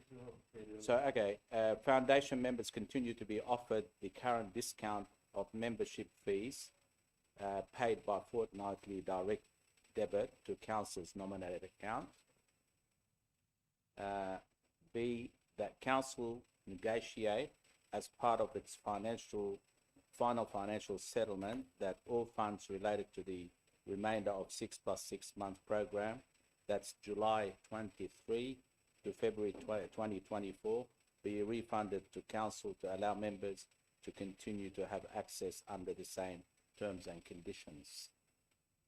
Now, number 2 on there is other charges to the fees and charges in relation to, not specific to Angelo, that council reserves the right to revise any statutory or regulatory fees that undergo changes prior to 1st of July 2023, as these fees are beyond council's control. That council makes changes as necessary to the applicability of GST on fees included in their schedule of fees and charges as determined by the relevant GST legislation. So basically, look, I had a lot of calls from, and I'm sure other councillors have had calls from members. I think we've got just shy of 500 members. So we want to make sure that it's resolved where they've paid for 6 months and they've got 6 months of free, so their membership expires in February 2024. And ultimately, I'd like to see that these members don't be out of pocket. I want to make sure they're not out of pocket.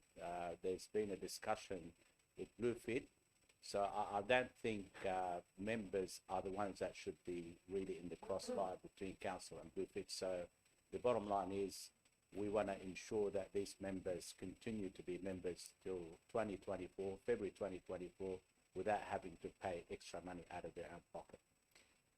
Thank you, Thank you. Councillor White. Councillor Jantz, do you accept that amendment? Yep. Yes. Okay, Councillor Jansen? I thank the speakers for coming tonight and sharing their thoughts, and much like Councillor Wada has had contact from utilisers of the pool, we have had contact from our community sporting clubs that have concerns about going from a 0 fee to a $20 per hour fee. So I would like to propose an amendment that in relation to fees and charges for home club and local sporting bodies, seasonal hire, be reduced to $10 per hour for grass turf fields as per page 380, and that a further review of costing models be provided by the end of the calendar year. So I think it's very important that we do those costing models and understand the impact on those clubs. Thank you. Thank you. Do you accept that amendment, Councillor Wada? Thank you. Madam Chair, can I just ask a question in relation to that change? So through the relevant director, what does that impact have? We're obviously reducing it by 50%. What's that long-term impact on the budget? Obviously, we spent a bit of time to create that. Is there an answer to that one?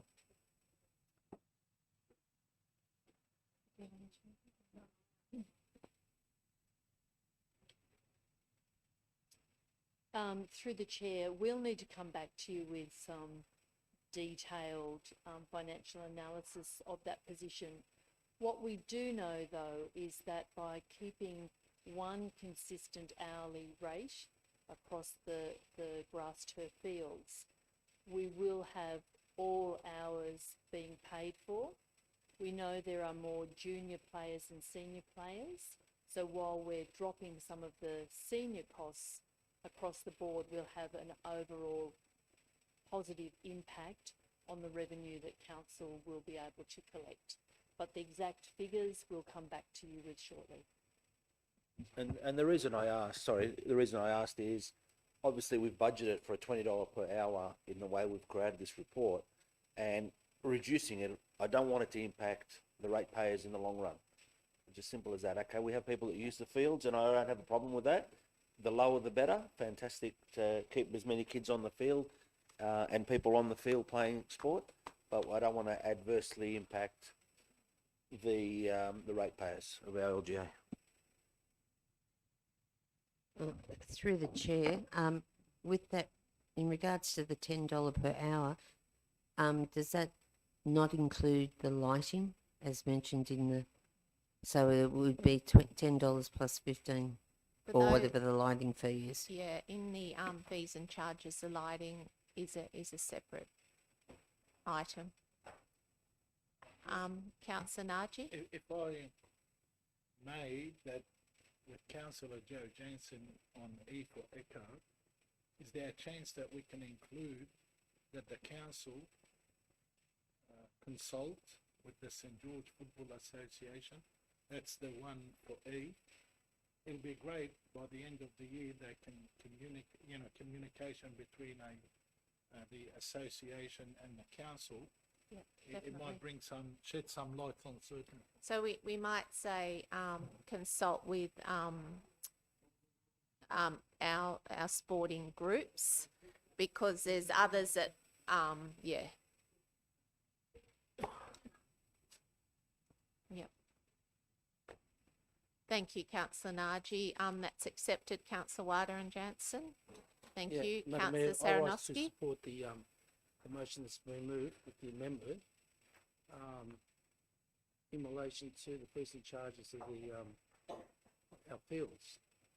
And that's an essential thing that any council in New South Wales has shown needs to provide facilities. You don't make money from libraries, you don't make money from swimming pools, you don't make money from playing fields. Now, one needs to remember, and I thank Irene, the chairperson for the association, spoke eloquently. This is a facility for the young kids to go out and play, learn teamwork, and to be fit. Now, whatever charges we pass on, it's going to hit, and she said it, it's going to hit the parents. The parents. And unfortunately, Madam Mayor, and to the people who are watching this online, we are in the recession. Doesn't matter what anyone is trying to say. I see it every day. I see the prices that have skyrocketed in the local supermarket in terms of, and I question it. I go, I wonder how people survive. I wonder how they survive financially on it.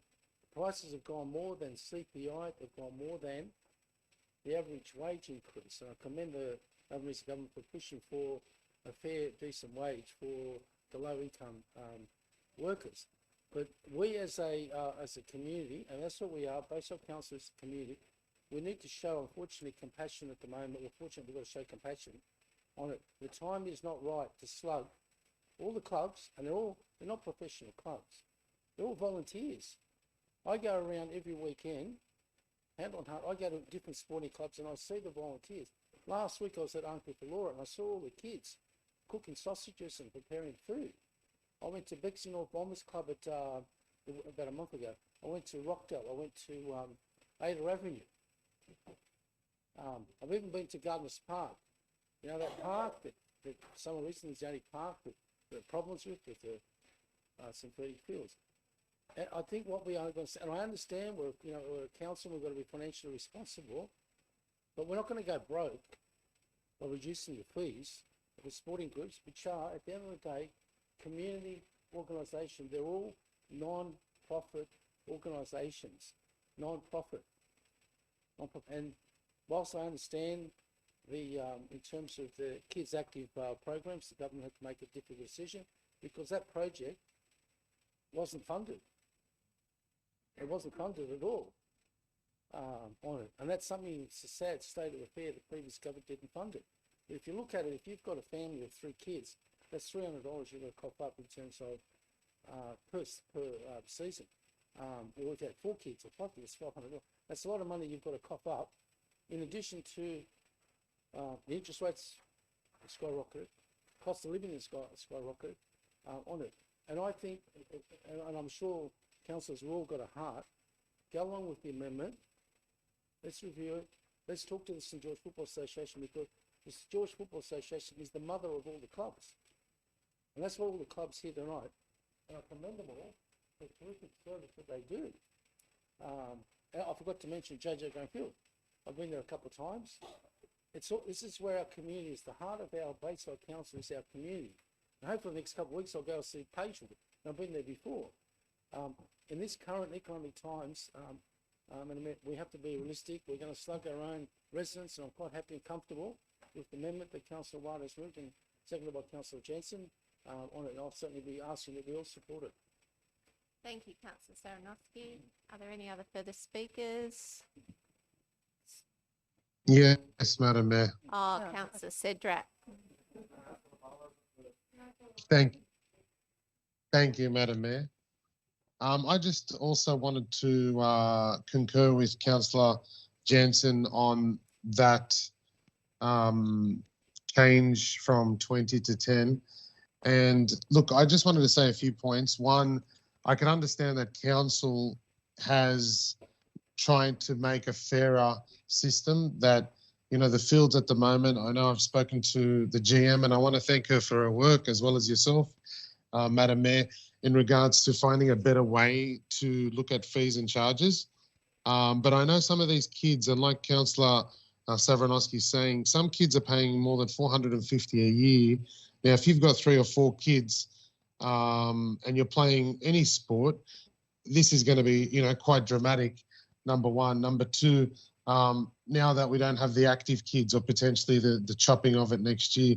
So I think all these pressures going into these sporting fields is going to be a major deterrent for activity. And what we want as a community, what we want as a society and as a council is to make sure that kids are active, and it doesn't matter what.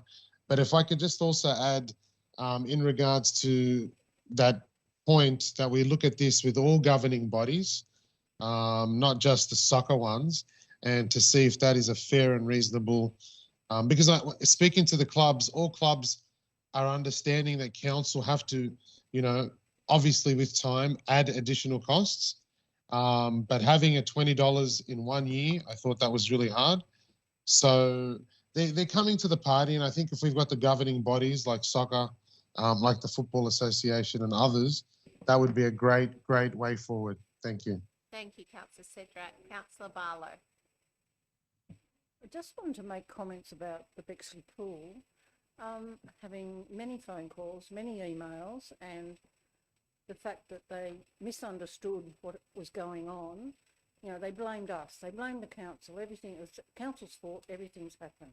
So then I started emailing back the facts. The facts are, we made the decision to take it in-house on the 23rd of November. The management was told on the 24th of November. I don't know why he's still selling 6x6, which he did on the 7th of June this month. It's a bit of a worry, but my advice, I'd like some advice. My understanding is you should get, they say to you can cancel your membership. I think that's, to me, that's what I'd like council to advise. My understanding with cancel your membership, at least you'll get some of your money back. And I can't see what, we've got more wording up the top, I think. But that's, I just asked the general manager, where it is. I'll ask the general manager. Yeah, it's just that I think no one understands. They're totally confused. Someone else bought something on Friday, like a 20. You go in. It's a pass, I think they called it. So it's people now are saying this is really unfair. So we've got to make it clear that we haven't changed all this. There's been plenty of time to know what's going on. Thank you. Through the mayor. I have this afternoon received a copy of the membership terms that those who sign up for a membership at Bexley Aquatic Centre are provided with.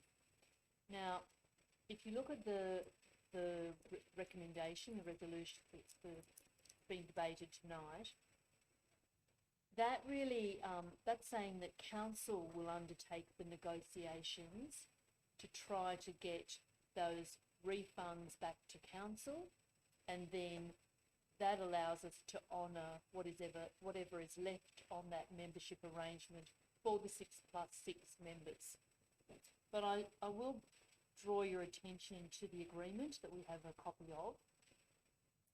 And it does talk about transfer of membership by a member. It does talk about cancellation and what penalties might apply if people cancel their membership. And in relation to transferring membership by Bluefit, it does say that Bluefit have the right to assign or transfer the benefit of membership to another location within 5 kilometres of Bexley Aquatic Centre. So it is a complicated set of terms and conditions. What you have agreed tonight would allow, if we can do it, it will allow all of those members that have signed on a 6+6, including the most recent ones, to have the rest of their term honoured, as long as council is able to get that refund directly from Bluefit as part of the financial arrangements that we make as a financial settlement at the end of this month. So in other words, don't cancel your membership at the moment, or it's very complicated and people really don't. Yeah, look, I think that we wouldn't want to give advice to anyone to cancel their membership. There are all different sorts of provisions for cancellation. Some of it includes a $165 cancellation fee. So I don't think that we're in a position to give that advice to anyone. They should read the contract that they've entered into, but be assured that council is trying to negotiate a bulk agreement rather than individuals having to go back and negotiate separately. Thank you. Sorry, just a question. Some of the members have actually said last month when they met at Bexley Pool with the staff, they were actually told that the membership will be honoured till February 2024. So I've heard that from a few people. Is that something that was told to the members on that day last month? Yeah, we might just take that on notice, Councillor Wider, for the GM to inquire. All right, there's no other, excellent. So then, a right of reply, Councillor Wider, or you're all right? Sorry, Oh, can I just sorry. speak as well? Yeah, sorry, Councillor Werner. Thank you. Yeah, so just quickly, we heard from staff that the $20 fee for the sport fields is actually less than the fees that are charged in all the surrounding councils. So I think we do need to consider what the what the needs of the residents are in terms of, how do we balance the needs of residents with the needs of the sporting clubs, which are both very important. So I would like to propose another amendment to section F so that it reads to consult with St George Football, or actually to consult with the sporting groups and community members as well in relation to the costing models. So whether so that would include community groups and others that are stakeholders in this discussion. That Councillor Wider, do you accept the amendment? I don't quite understand why a community group would be involved in the fees and charges, so I won't accept it. Thank you, Councillor Wider. That's not been accepted. No other speakers. Therefore, I put the motion. All those in favour say aye. Against, declare it carried. Against. Okay, councillors, that takes us to 11.1, number 22, the Gardiner Park Reference Group. And I invite Mr. Brownbill.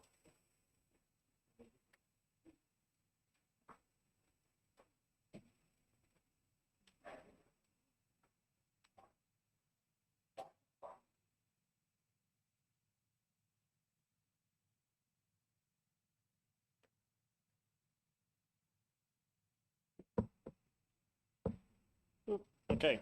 Good evening, Madam Mayor, councillors. Thank you again for the opportunity to discuss my concerns with you tonight. I wish to discuss with you my desire that the council review the decision to close the Gardiner Park Reference Group and instead reinstate it for the following. Firstly, the Gardiner Park Reference Group at its last meeting, 11th of May 2023, appears to have failed to have a quorum as there were only 6 members present. Contained within Bayside Council's online documentation, it indicates that there were 10 members of the community elected as representatives to the Gardiner Park Reference Group, as well as councillors Hannah, Barlow, Sunis and Fardell, with Councillor Barlow nominated as the chair. Thus, Bayside Council documentation indicates there exists a total of 14 members to the Gardiner Park Reference Group. According to the minutes, 11th of May, there are only 6 members in attendance. The chair was Councillor Mark Hanna, Banksia Tigers representative Ahmed Baghdadi, and 4 community representatives, Gilbert Foyle, John Daniel, Jeff Brankin and Catherine Kapurick. To reach quorum, given the identified total of 14 members, there would need to be 8 members present to reach quorum. Reading from the terms of reference, the quorum for the reference group is half the total members plus 1, and at least 1 senior staff member. Thus, quorum for the reference group is half the total members plus 1, and at least 1 senior staff member. Half of 14, as the nominated members, is 7, plus 1 requires 8 members to be present. Sadly, there are only 6.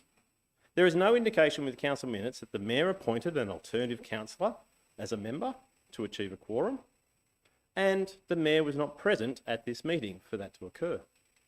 There is also no indication that the mayor had delegated her authority to another party.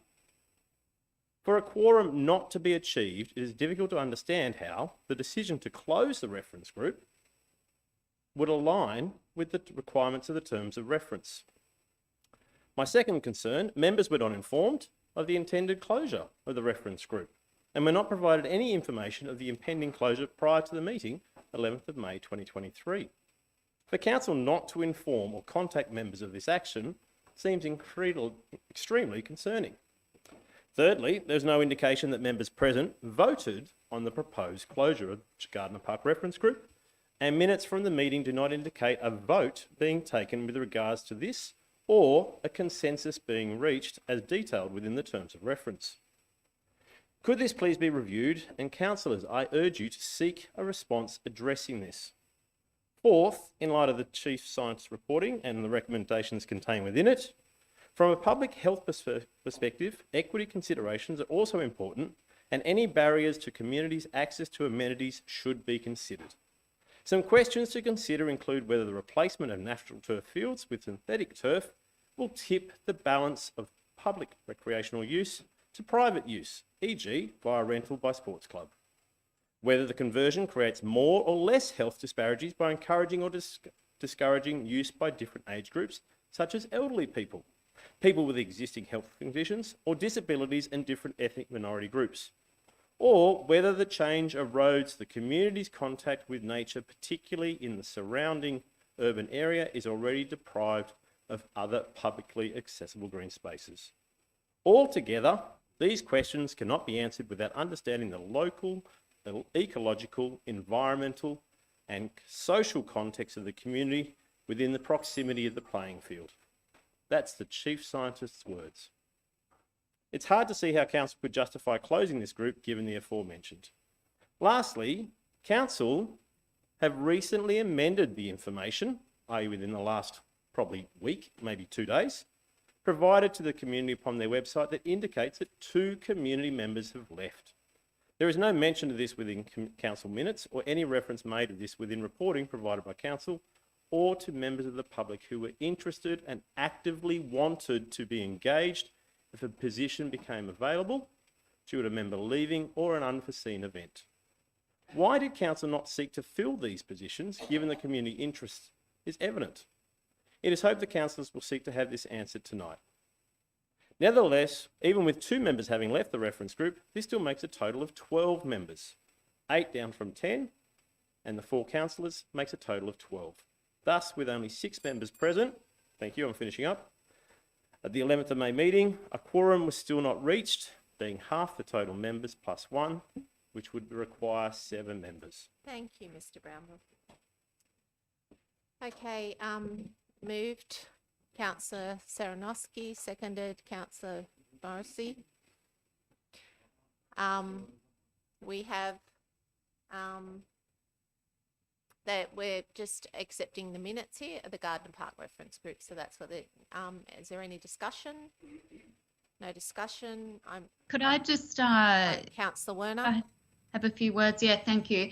So I was wondering if through the chair, if we could have a response from staff as to whether the reference group can be continued, and if it can't reach quorum, whether new members could be appointed to the group.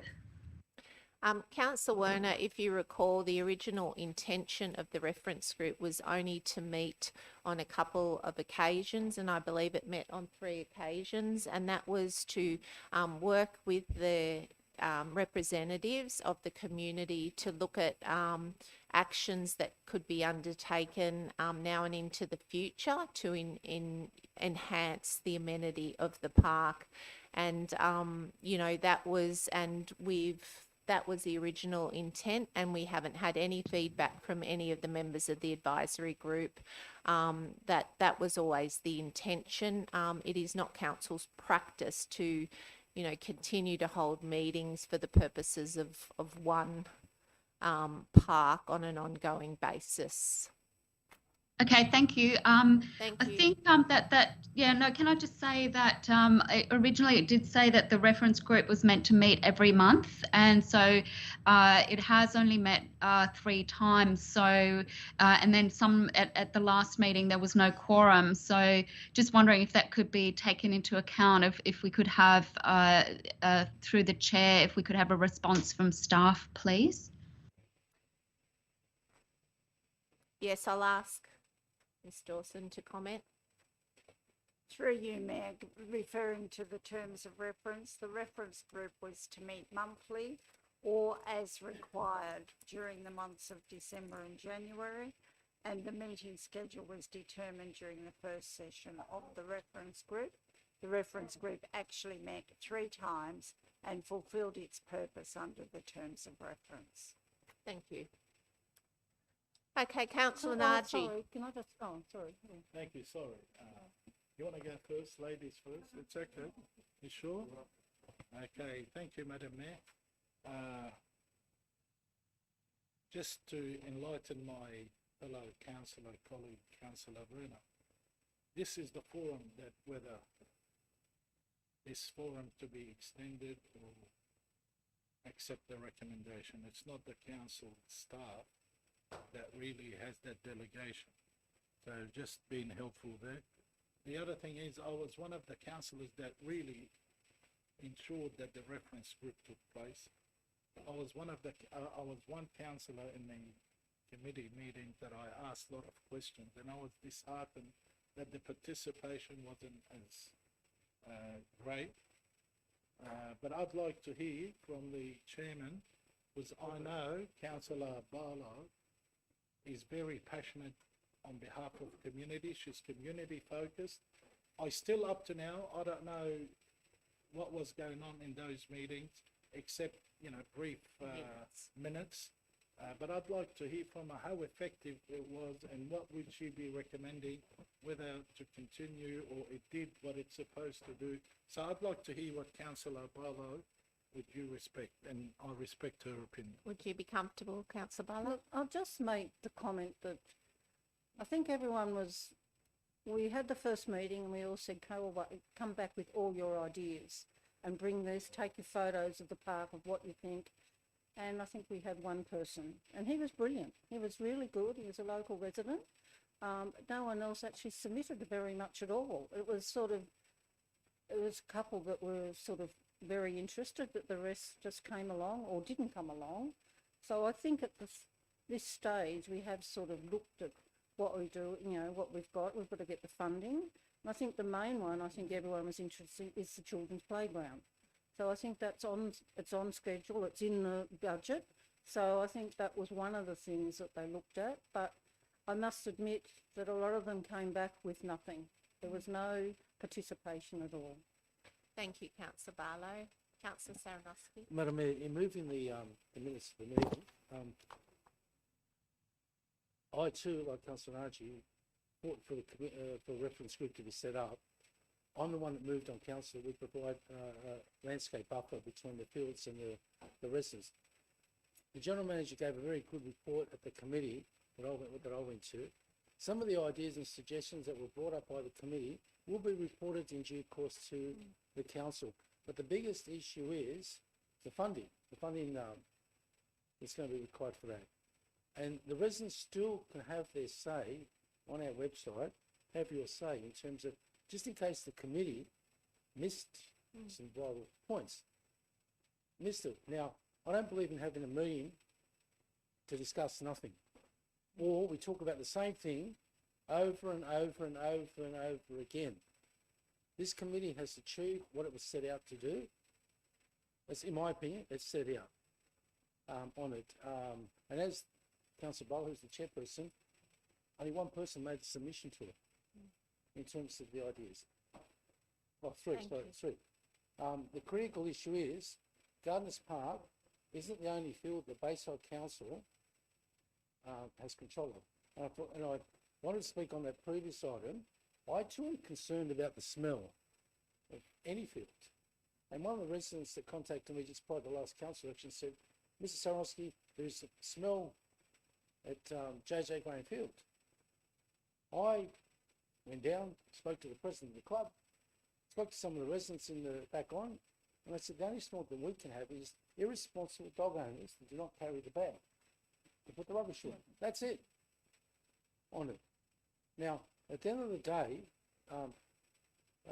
councillors and members of the community, the synthetic field will not be removed. I heard one silly suggestion that we create a wetlands there.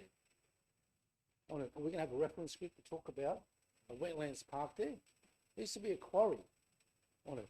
It's important to listen to the community, and they will have an opportunity on have your say. But at the end of the day, it's where there comes a time in anything, the book closes. Book closes. I'm sure next month or the month after, we're going to have a notice of motion on something about Gardens Park. Guarantee it. I too, like Councillor Naji, I'm starting to go a bit cuckoo because I hear the same thing every month. Yeah, I'm going to say that. At the end of the day, let's be for real. Let's not appear as though we're on Facebook. Oh, we're going to set up a committee. What are you going to resolve? What are you going to come up with? None of us have come up with any proposals. We've gone to the community, and Councillor Bowe has said three. And they will be normally, a report from the office will come back and they will say it's going to cost this amount of money, whether we've got it in the budget or we haven't on it. I've had some residents that aren't part of the Friends of Gardiner Park have spoken to me, very much concerned about the unleashed dog that have been around at Gardiner Park. They're scared.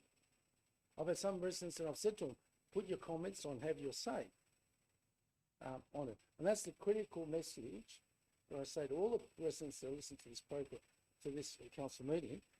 The book hasn't closed in terms of the committee. You still have an opportunity. There are 15 of us here. They can send us emails or suggestions, or to the customer service and say, why don't you do this on it? So I'll move the recommendation. Thank you for your right of reply, Councillor Sarnowski. All right, I put the motion. All those in favour say aye. Against, declare it carried. Against. Thank you. We now move to item 11.3, which is number 17, which is the post-exhibition report for Muddy Creek. And I invite Mr. Peter Kaboulos, the community liaison at Bayside Community Recreation Club, who is speaking against the officer recommendation.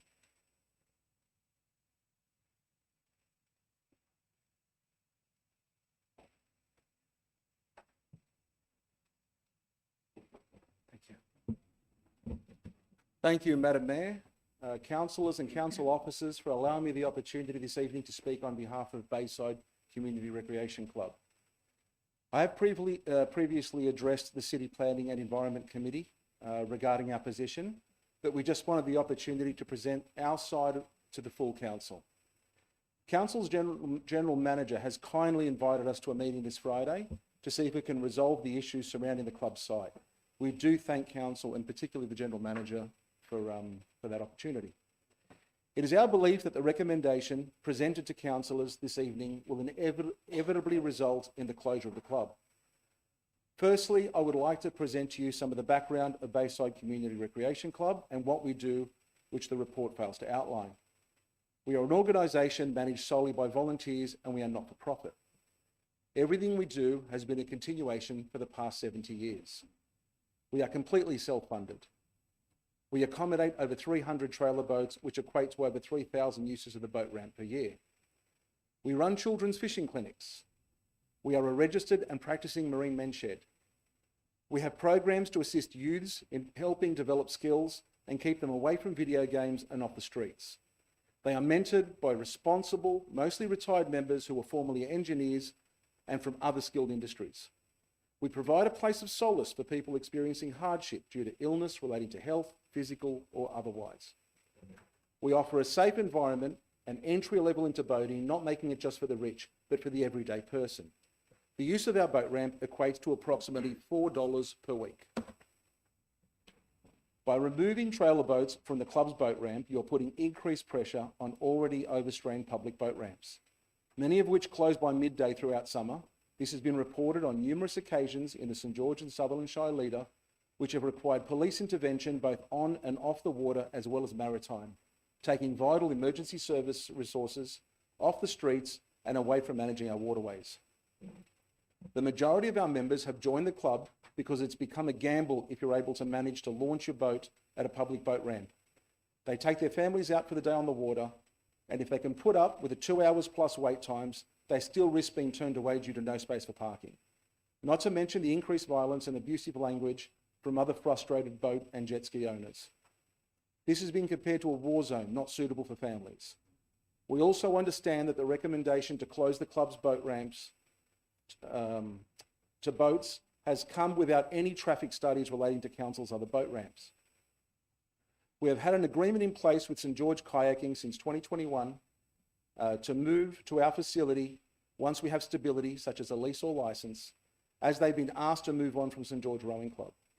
This will allow us to provide dedicated proper kayak storage and launching facilities and a managed plan to ensure the safety of those that use the creek. Mixing boats and kayaks in tight channels can be very dangerous, especially for inexperienced children. A social membership to use the launch facilities at the club currently costs as little as $2 per year. We have approximately 40 mooring committee members who are skilled volunteers managing and maintaining the club's moorings and slipway facilities. They also supervise the trailer boat ramp and ensure that members use the facilities courteously and safely. Our slipways are there to conduct necessary maintenance to vessels of the facility and the facility. It is managed by skilled volunteers with all relevant safety procedures in place. The last visit from the Environmental Protection Authority was a number of years ago, and upgrades were made to comply with the appropriate standards. We will be inviting the EPA again to follow up to ensure we are up to date with our standards. Our costs to our members are minimal. For example, a boat will pay approximately $60 to the club to use the slipway for its annual maintenance. Owners are encouraged and supervised to work on their boats through our Marines Men's Shed. In a comparable commercial environment, it would cost over $1,200. By removing the slipway and work wharves, we will no longer be able to maintain the facility and moorings, raising the cost of each of the 70 plus moorings by over $500 per annum, making it far too expensive for our members to afford, making boating just for the rich. Marine Rescue shares our facility. They have 2 rescue boats in the area, one at St George Motorboat Club and one at our facility. The reasons for the move is that one boat had to lay idle most of the year due to a volunteer shortage. At our club, there is an abundance of volunteers and the boat is continuously on the water, assisting in rescues and saving lives. In closing, we had a message from one of our boat owners. Sorry I can't be there, but can you tell Bayside Council that a person living with CML cancer, which is leukemia, this club looks after me and helps me out with my condition, and I feel safe to leave my trailer there when I go fishing. At other boat ramps, it's not secure, things go missing, and I don't get judged and harassed like other boat ramps due to my physical strength to load and unload my boat. We have numerous members fighting grave illnesses such as cancer and other ailments. We provide a place of support and assist in giving these people a reason to fight and live. Thank you. Mr. Kapura. Moved Councillor Morrissey, seconded Councillor Naji. Councillor Morrissey. Thank you for the speaker and for all the members here tonight. It's repeated from the committee, so I think a lot of you were also at the committee meeting, and it was a lot of discussion there.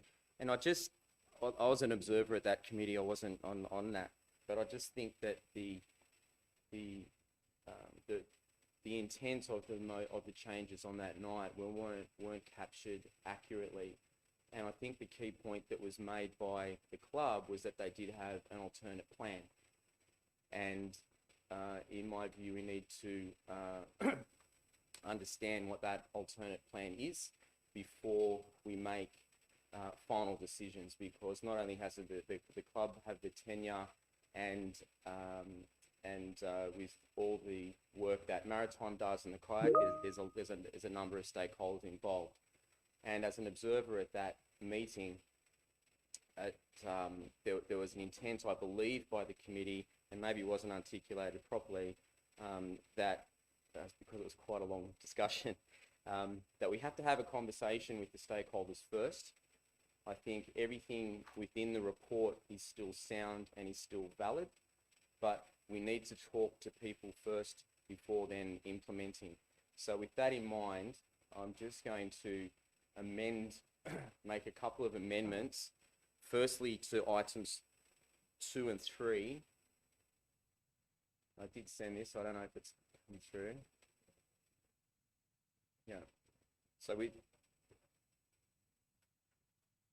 You can start at 10 if you like. Does that start at 10 and we'll go backwards, because 2 and 3 will reference 10. So the existing. Okay. So number 9, as per the report, so everybody can follow the council, that relates to 3 bridges. The existing number 10, which 10, 11 and 12, which has a number of points, is deleted. And number 10 becomes that a further report be brought to council about the future use of the Bayside Community Recreation Club site after council officers meet with representatives of the Bayside Community Recreation Club and Maritime Rescue? Is that the right? Marine Rescue. So what this seeks is that, okay, so that will facilitate a meeting between council officers and the 2 primary stakeholders. What it is not is an information session behind closed doors for people to lobby councillors. This is council staff talking with relevant stakeholders and then bringing a report back to council. Okay, so number 2, going backwards then. So the Muddy Creek plan attachments 2 and 3 are deferred pending a further report as outlined in 10. And similarly for number 3, the short term be considered for implementation within the next year, subject to funding allocation and the outcome of the report outlined in 10. So what that is, my intention in doing this, I think, more accurately reflects the mood of, or the intent of the committee a few weeks ago, where the club has the opportunity to meet with council to present what their plan is. We have been told there is a plan, an alternative plan, but we do not know what that is. So it's unjust in that respect to proceed like immediately without understanding. But that said, we need to do this as soon as possible. And I would ask the General Manager what a reasonable time is. There's a meeting scheduled for Friday. Oh, there's a meeting scheduled for Friday? With okay, the it's already community there. club, and then there's okay. Yeah. Okay, so would that be, when would the report then come back to the next committee? Would that be the August committee? So just in terms of timing, so it's not going to be kicked down the road. We're actually got to have some action. And it could well be that the recommendations in the report proceed as is, but it's actually just giving some time for everybody to get their heads around what the issues are and give the club and maritime and other the kayaks club, everyone a right to have their say. And then for those comments to be incorporated in a report back to all of the council to make a determination once those facts are known. So if we just go back to 10, so the report will come back to the relevant committee in August. Further report brought to the relevant committee in August. Is that fair, Jan? Yeah. So that puts a timeline that we can't kick things down the road. This has to start now because the report's coming back to the committee in August and it'll come back to this council meeting at the end of August. Thank you. Thank you, Councillor Morrissey. Are there any other speakers? Sorry, Yes, Councillor please. Barlow? Oh, no, so the whole report's been deferred with just those additions? No, it's just these are new. So we maybe, can you start at the Yeah, 'cause it's beginning a and bit we'll hard. just go through it? So The other side's going to be passed. Okay, no, just it was more. So the men's shed and the Fix It Yeah, well, Sisters I'll come remain. talk We about also them. go out for EOI for the middle okay. section. There's still, it still goes ahead that the funding strategies are prepared. So everything else is the same. Okay. Yeah. And it's just that, okay, we have I'm hoping that the marine, where are they?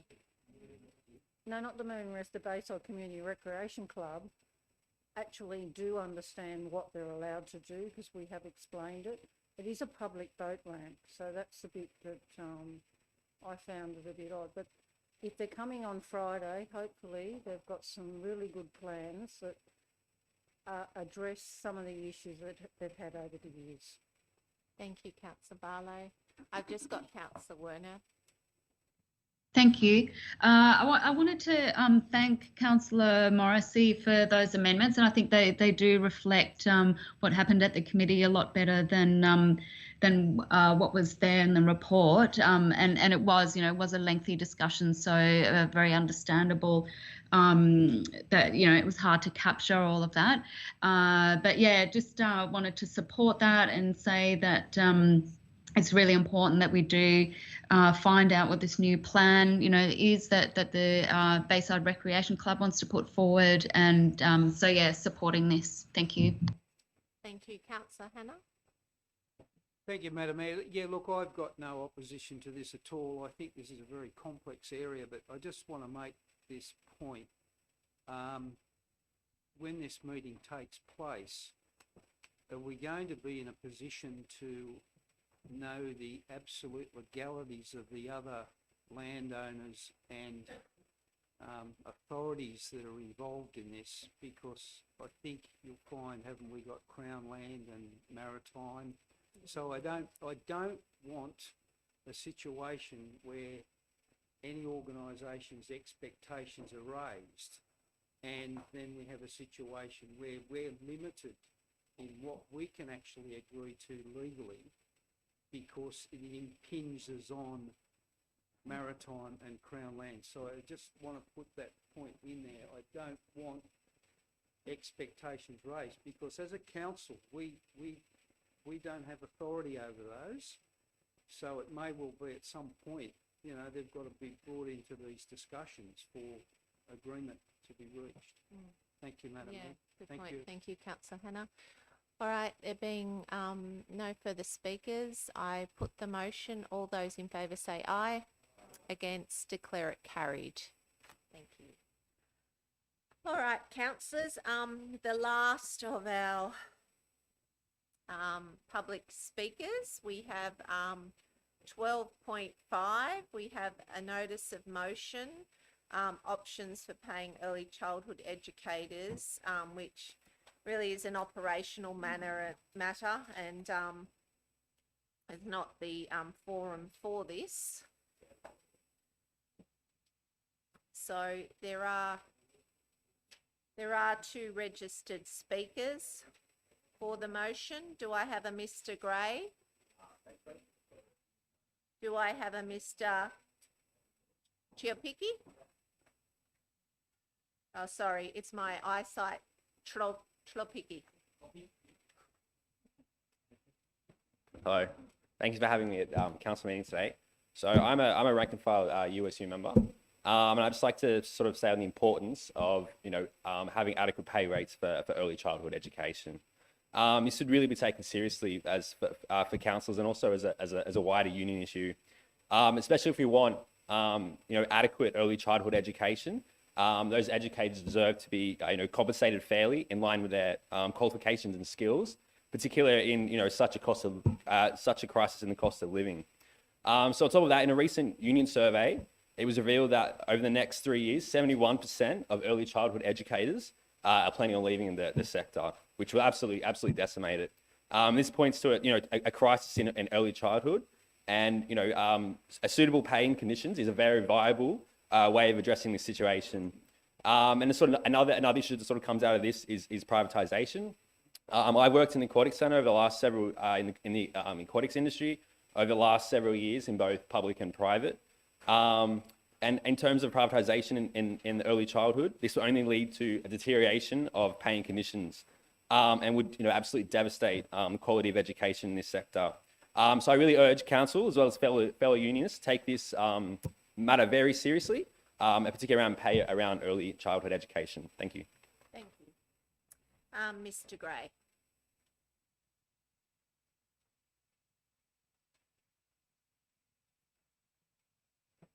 Might have to make this a little bit taller potentially. Thank you, Council, for the opportunity to speak to this. So my name's Evan Gray. I'm an early childhood educator. I've worked in both the council and in private areas. And I'm a really proud rank and file member of both the United Workers Union and the United Services Union. And I've lived in the St. George area for most of my life. I'm really passionate about early childhood education. I think most of us in the sector are. But we're actually in a really horrible moment. I think most people don't realise what that actually looks like. There are perhaps 150,000 educators in this sector, and it has been referenced, most of them are planning to leave soon. And the government plans to expand this industry, and there are simply not the educators that will be able to pick up that slack. The reason is everyone keeps saying, we don't have the money, we don't have the time. They say this whether it's the Prime Minister, the Premier, whether it's councils, whether it's companies. Actually, in that situation, it's educators and parents who handle the costs. And I don't mean this just in the cost of, how do we pay the rent? Though at the moment, that's a bit difficult. When sometimes paycheck for a number of us, if you work 2-3 days a week, it actually just about hits the Henderson poverty line, which we should all acknowledge is pretty ridiculous as far as pay goes. So we're getting sick and we're going broke. We can't make the rent. And what does that mean for children? What does that mean for families? What that means to the industry? What that means actually is collapse. If we leave, if we are continuing being made to foot the bill for this sector, this means that there will not be a sector in a few years. This means everyone who has said, we can't deal with this, we don't have the money, it's not our responsibility, it's not a matter for us, we need to just kick it down the road and think about it for some other time for some other person, means that you're saying, keep taking up the cost. That is what we've heard. And there's what we've heard since the 1990s, which was when the Australian Council of Trade Unions first raised this question about our pay. So one of the reasons that I decided to speak on this issue tonight is because this can't be left to this burden cannot be left to us to shoulder. If you leave it to us to just continue shouldering this burden of a crisis, which exists for every section of this sector, public or private, including the 8% of the sector that is council run, then the sector will be gone. The sector that actually looks after the children that is in this local government area and every other local government area. And this is not simply, hello, are we cross-talking or are we listening? Excuse me. If you could Thank you. I'm used to this in the classroom. Please direct your comments to the chair. Thank you, Chair. So these are not just like a matter to be deferred. These are real questions that I would ask council to debate and resolve. And I invite you to be part of that solution because you're actually part of the decisions politically that have been made. local government New South Wales, on council's behalf, for example, has just decided that they should ensure that council employed educators receive a pay cut in comparison to the United Worker Union claim that is being made at the moment. This is not sustainable. The entire industry, whether that's council, business, or state government, actually needs to come to a solution, and council needs to discuss, in whatever terms that is, a solution to this crisis. And I invite council to consider and debate that tonight. Thank you. Thank you. Just before we move to that, I appreciate the speakers coming and putting forward their case, and I think I would speak for the majority of people when I say, you know, we certainly value our early childhood educators. It's a very important age group to have the skilled workers in that, and we certainly value our early childhood workers, educators, at council too. We have a number of council-run centres which are very successful. So I just want to put that out there immediately, and I do want councillors, you will note the General Manager's comments there in relation to the fact that councillors do not have the ability or the remit to make decisions on salaries. That is not something that we are able to do, but I do want to note that, you know, obviously you mentioned the USU, and I'm sure there's members of the USU here, and that the latest round of negotiations were completed earlier this month, which take effect from the 1st of July, and they include a 4.5% pay increase for 23-24 and a $1,000 retention bonus for staff who are still employed with council at the end of the 23-24. And I also draw councillors' attention to the fact that the USU is currently running a early childhood educators campaign as well around, so there's an option there for councillors to read more about that and, you know, can sign that pledge independently also if you choose to do so. But, you know, as much as, you know, we are, as councillors, we're not, it is not our remit to determine salaries. They're negotiated through the award and through the union. So just wanted to put that there. So I'll now put the motion. Do I have a mover?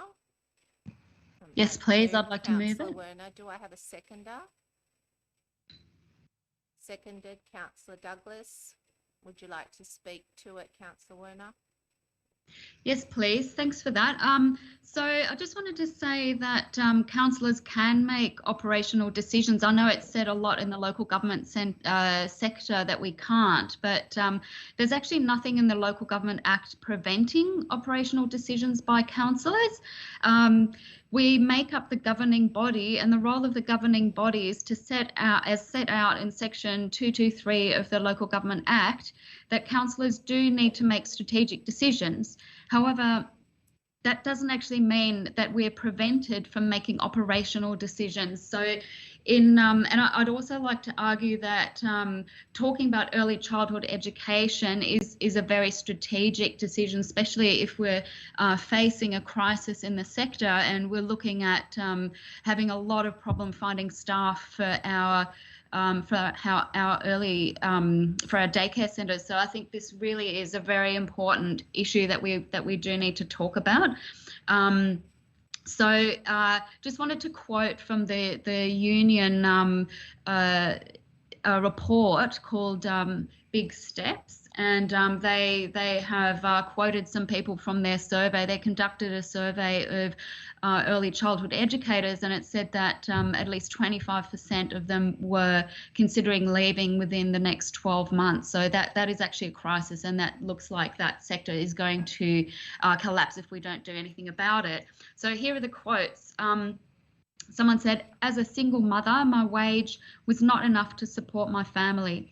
It really limits your choices as a woman. Why would you choose to be part of an underclass?"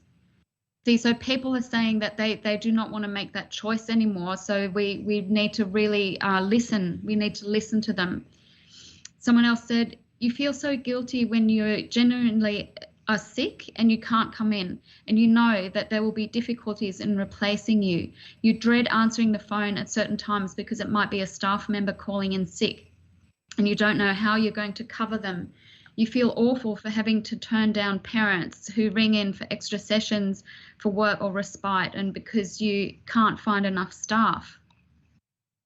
So the United Services Union has done a survey, as I said, and they found that there's a lot of early childhood educators who would like to leave. Now, this is both terrible for the early childhood educators, that they have to make do with grossly inadequate pay, and it's terrible for council and for residents, as our daycare centres have to deal with a lack of staff. And we heard that parents are being turned away from our Garrigarrang Early Education and Care Centre when they would not, because there's not enough staff. And the centre has more capacity, but it requires more staff. So we were told that there is a crisis in the sector. Councillor Werner, we've got a point of order called. So just in relation to, I don't think we have not had a report at all about You called the point of order? Or You did. Okay. Would you like to? No, that's all right. You're probably going to say the same thing that I, just so it's not misleading this chamber. There's been two, in my opinion, important comments were made by my colleague, again, Councillor Werner, that councillors can make operational decisions. So on that first question, through you, maybe the governance can answer that, because I'm confused. I thought we can't. So I need to know that, clarify. Second. Sorry, motion of consent. Councillor Werner, you cannot interrupt while there's a while Councillor Naji is making his comments. I can, because it's a motion of dissent, and I disagree that it's a point of order. No one has said which part of the code excuse me. It's misleading. Excuse me, Councillor Werner. Councillor Naji is finishing his point. I'm trying to protect Councillor Werner from misleading, just in case. I need clarification. The second point is a comment was made that we're refusing. I'm not aware of that our council early childcare. So again, on the second point, through you to the director to answer that, just to make sure that Councillor Werner is not misleading or not telling true information. So point of order. Councillor Werner, one moment. There's been a request for Ms. Dawson to address. There have been claims made, and we can't, councillors are not privy to claims, and in line with appropriate reasons and ensuring that there is not any improper motives here, I'm going to ask Mrs. Dawson to comment on those points, please. Through you, Mayor, in relation to our Garrigarrang Childcare Centre, I have just confirmed that we are fully staffed with childcare educators. We have not turned any parents away, saying that we don't have enough staff to deal with enrolments, and we do have places available. We have an 85% occupancy rate at the moment, and we are looking for a few more children in various categories, mainly in the younger age group. But that is certainly not the case that we turn people away. And council enjoys a very high level of staffing in its early childcare centres because of the conditions that we offer to our staff, the working environment, and the flexibility that we afford to them.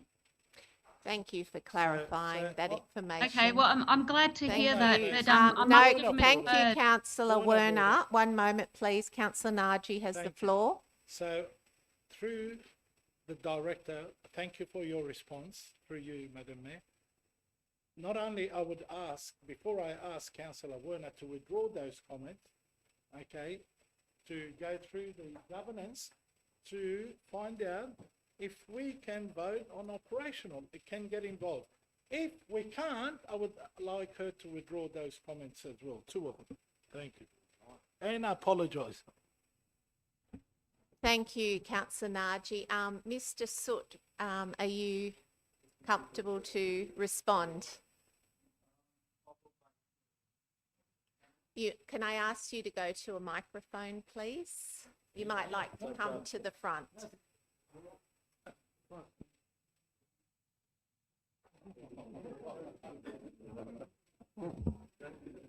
Through you, Madam Mayor, obviously with the Local Government Act, the role of council and councillors is to look at the strategic direction of council. The role of the General Manager is to look at operational matters. The Act is quite specific around staffing, and that is in the domain of the General Manager, the appointments.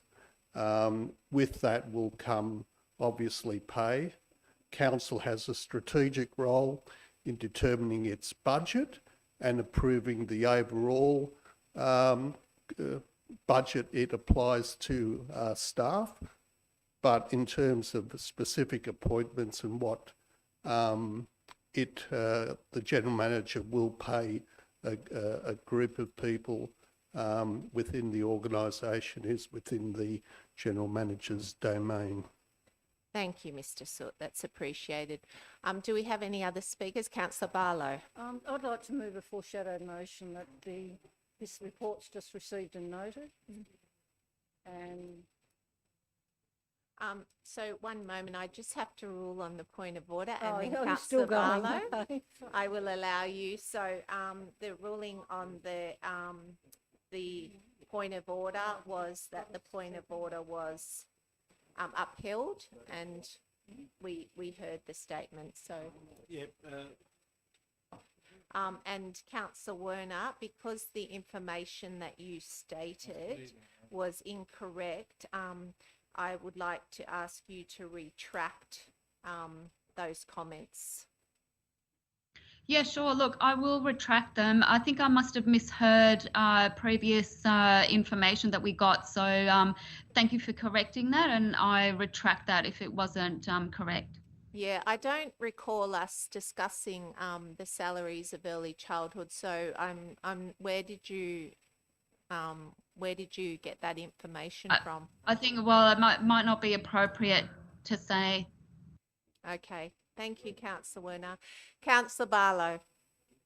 well, I can withdraw I can withdraw the foreshadowed motion and just have a vote, or Oh, no, if you want to put the foreshadowed. it's just that I feel just the report needs to be received and noted.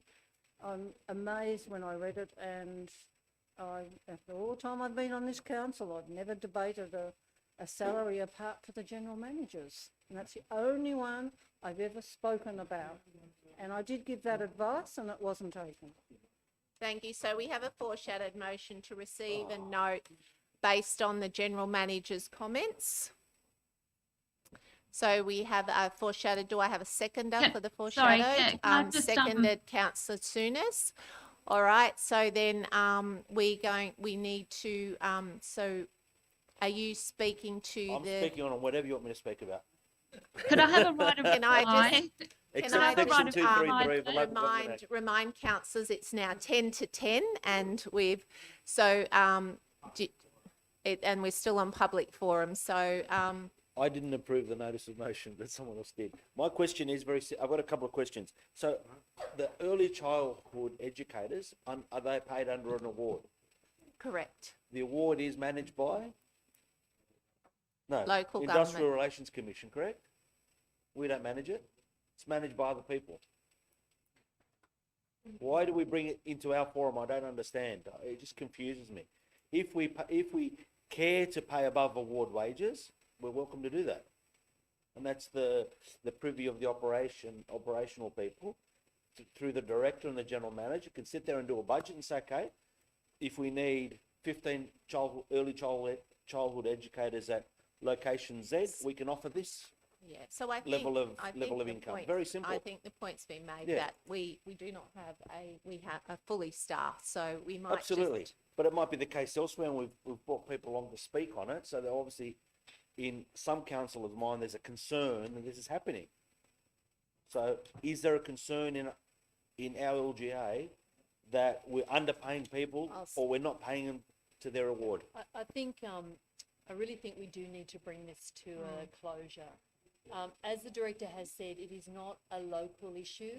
The USU is commencing a campaign that is industry-wide, that is statewide, of which we will certainly be having some input into, as we did with the negotiations for the award that commences on the 1st of July. But it's not specifically about any one of our centres.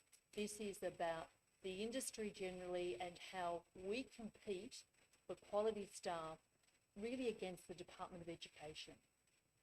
Because those qualified educators can get a job in department schools to teach kindergarten and junior years. So that's what this is really about. Okay, councillors, so we have a motion and so we'll deal with the, and we have a foreshadowed motion, so we'll deal with the motion. Could I have a right of reply? You may. Thank you. Can we input the motion? Just give right of reply. Thank you. So, and thank you to the general manager for pointing out that there is that there's the Department of Education. There's a very strong attraction to schools, you know, from our early childhood educators. So we also heard from a union officer that apart from the higher salaries, early childhood teachers are leaving the sector to work in schools, and that's because they have paid parental leave there. Apparently, at the moment, there's no employer-paid parental leave in the award. Point of order. This is a repeat of information. We've already heard this. Okay, so we've got don't Councillor think we Werner. have. Can you just, Councillor Werner, can you just sum up, please? It's. Okay. Well, look, just to sum up, even though we focus on strategic issues, there's actually nothing in the Act, as far as I know, that means we are Point of prevented. order. It was repeated again and again. If the councillor doesn't understand it, maybe she should have a special reminder session. Thank you, Councillor Sunis.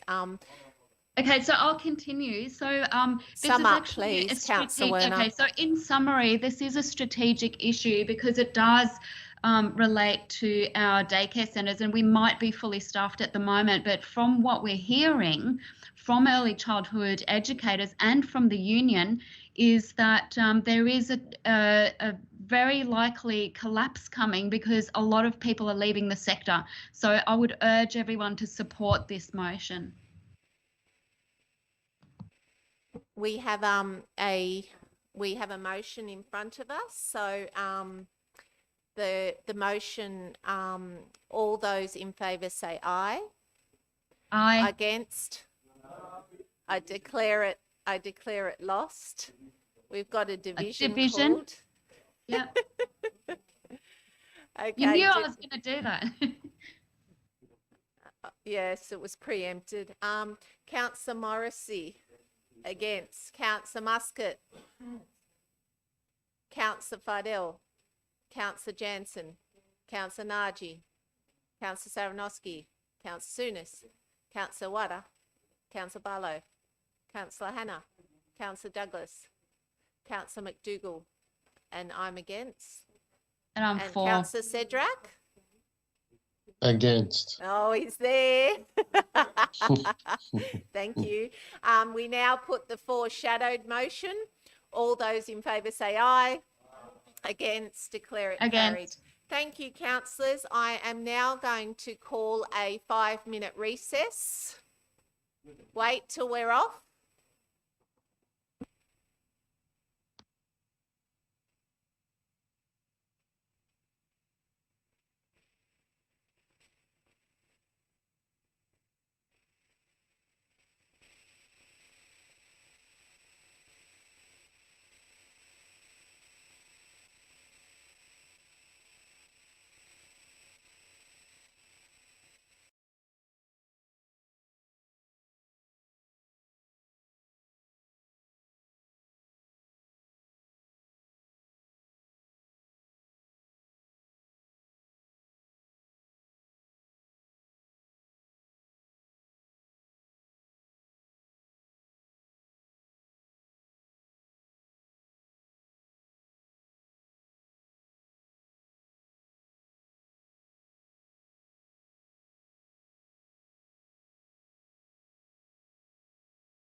Councillor Wada, I believe you're leaving the chamber.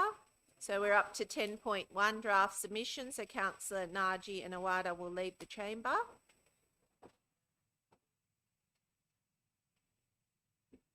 Okay, we have the draft submission, which has been amended since the committee based on feedback from community and councillors at the committee. Do I have a mover?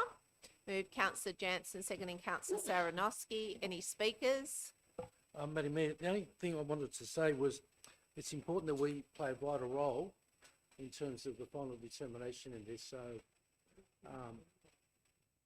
I know we're not going to be the consenting authority, but if we could have some kind of direct link to, if we can, I understand. Thank you, Councillor Saranowski. Any other speakers? Councillor Jansen?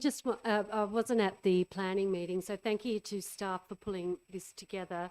I note that somewhere it says the DPA are planning a public hearing on 30th of June in relation to this. Is there any more information about that, or can a link be? Yeah, we can ask that information be provided to councillors should they wish to attend. Thank you, Councillor Jansen. Councillor Douglas?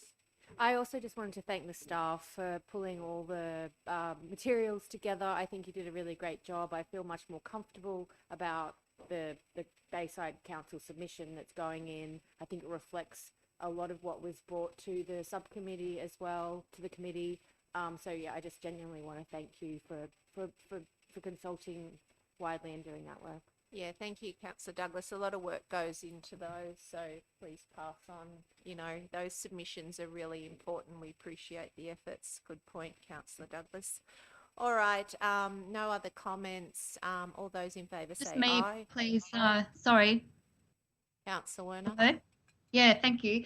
So I also wanted to thank staff for your work in writing the Bayside Council submission and in collating all the submissions from residents and councillors who spoke at the meeting.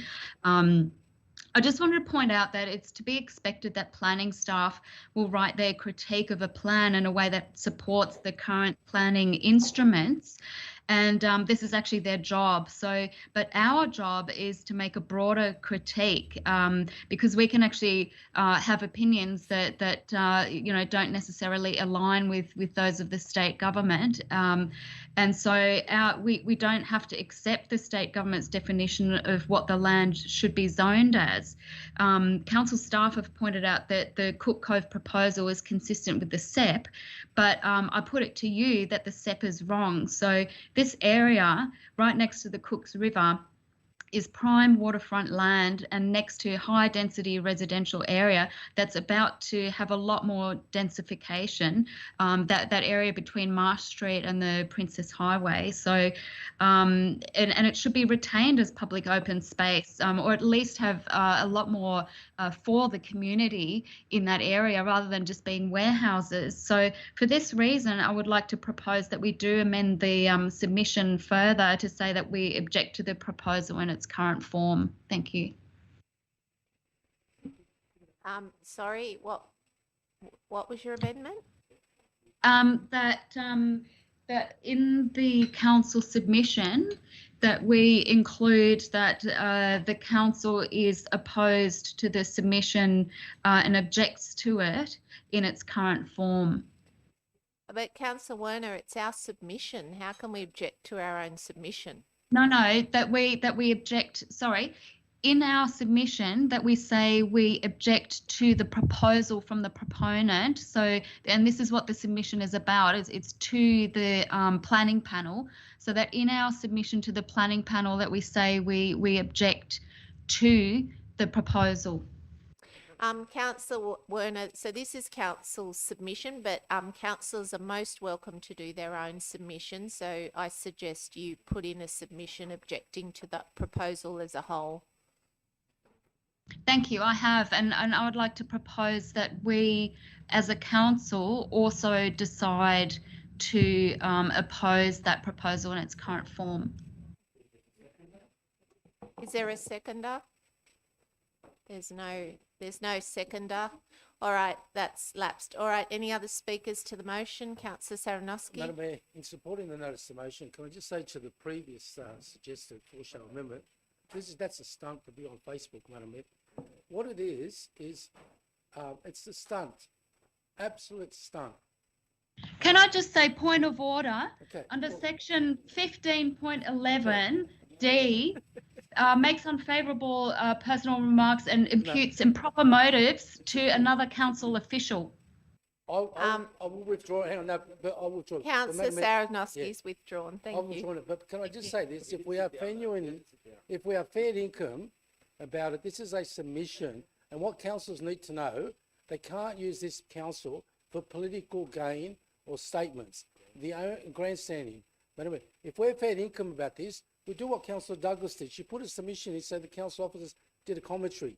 You don't just go off the floor and say, we're going to oppose it, because our submission will go to the department and they will consider our submission. But to say a statement, to say we're going to oppose it, you know what's going to happen? It's going to go through the machine. It's going to get shredded.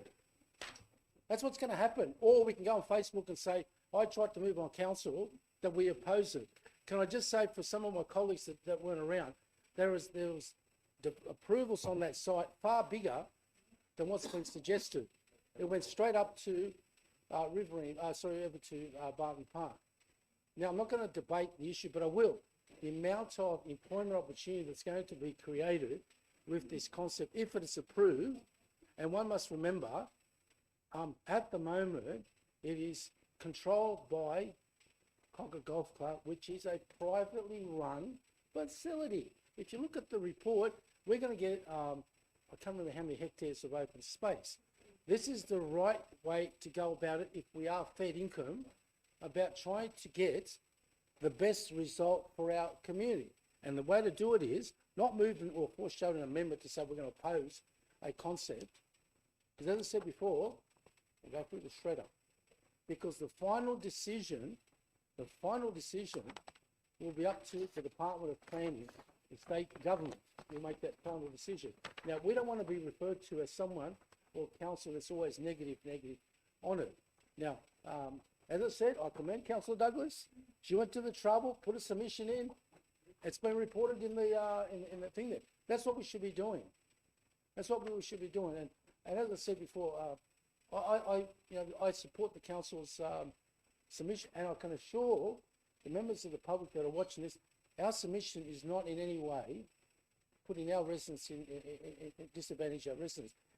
We're not just going to the developer and saying, yep, you can do it. We've put valid issues and concerns that we believe it's going to affect our area. But can I just say again, it's privately owned land. We only have a small percentage. There's one course or one hole. I don't play golf on it, but that is the way to go, is through the submission.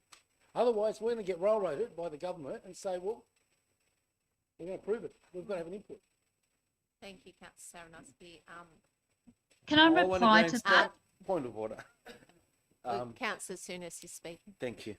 I want to grandstand a little bit too. I want to know that we're obviously going out of our way to reflect the issues or the needs of our community. The main thing here I see is there's an organisation that's got a parcel of land. They're trying to maximise the outcome for themselves in terms of economic gain. That's fine. And they're giving us 16 hectares of open space that we can use, albeit flood prone. It doesn't matter. We're still getting something in the long run. My concern is that they're building very, very close to the waterway there. The riparian zone will be affected. So that's one of the concerns that was raised at the meeting a few weeks ago. So we've incorporated that. We need to expand that outcome and make that to our advantage. Now, they're not going to like it. They're going to propose to put hard stand, cycleways and all these things, but we need more green space in between our waterways and those monolithic buildings. I heard the word densify, which I don't know what it means, but it must mean more dense. More dense outcomes there. It is a proposal that will be to a detriment in some respects. There will be a lot of truck movements. Early days, we haven't done traffic studies. There'll be a lot of vehicles coming and going. There will be a lot of activity. There'll be a lot of pollution, a lot of things that need to be considered. But as I said, this is early days and we're just scratching the surface. and it's good for us to get Thank our you. position on the table.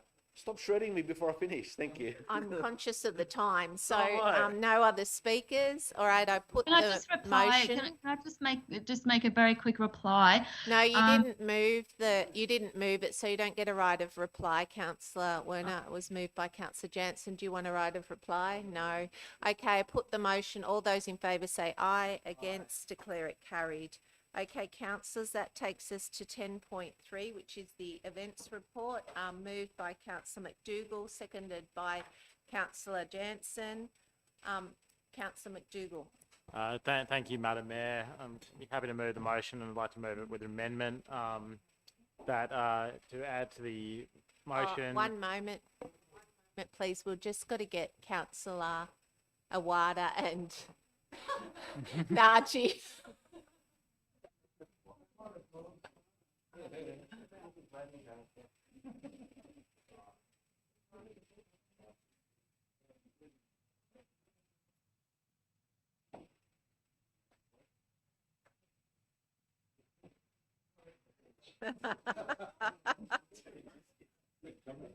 All right.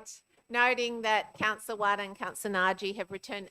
Councillor McDougall, please continue. Thank you, Madam Mayor. So perhaps it could be amended. So delete the full stop and change it to a comma. So subject to the carols in the park at Dolls Point being changed to carols by the sea to be held in the original area on the sand at Brighton Le Sands.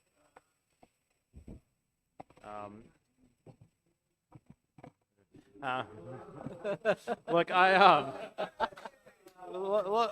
lot of rowdy behaviour from Councillor Hannah. Order. We'll get you a chance. Look, I think I've always thought that Carols by the Sea was a fantastic event. I do like the other Carols events that have been taking place in the movies nights. I think they should all be retained. But the Carols by the Sea is a really special landmark event in the Bayside Council area. I understand the costs associated with this, but I do think it is worthwhile. Just looking at the attendance estimated by council officers. I've attended Carols by the Sea on the last decade. It says there's a high risk of cancellation. I think it was cancelled once outside of COVID. I don't think that's any. We had one of our Carol events cancelled last year because of rain. It's held just before Christmas. It's about the best time of the year to get a clear sunny day on the beach at Brighton Le Sands. And in terms of attendance, I think that's a 1,200 to 1,500 is a drastic underestimation of the thousands upon thousands of people who come to this event with their families. It's an early evening event. It's really great for local businesses because people come with their families to enjoy the carols and then they stay for a night out at Brighton. This is a really special opportunity. It's a huge space to bring our entire community together in a landmark location. So I really think this event should be maintained, and I'd appreciate the support of councillors to keep it. Thank you, Councillor McDougall. Councillor Jansen.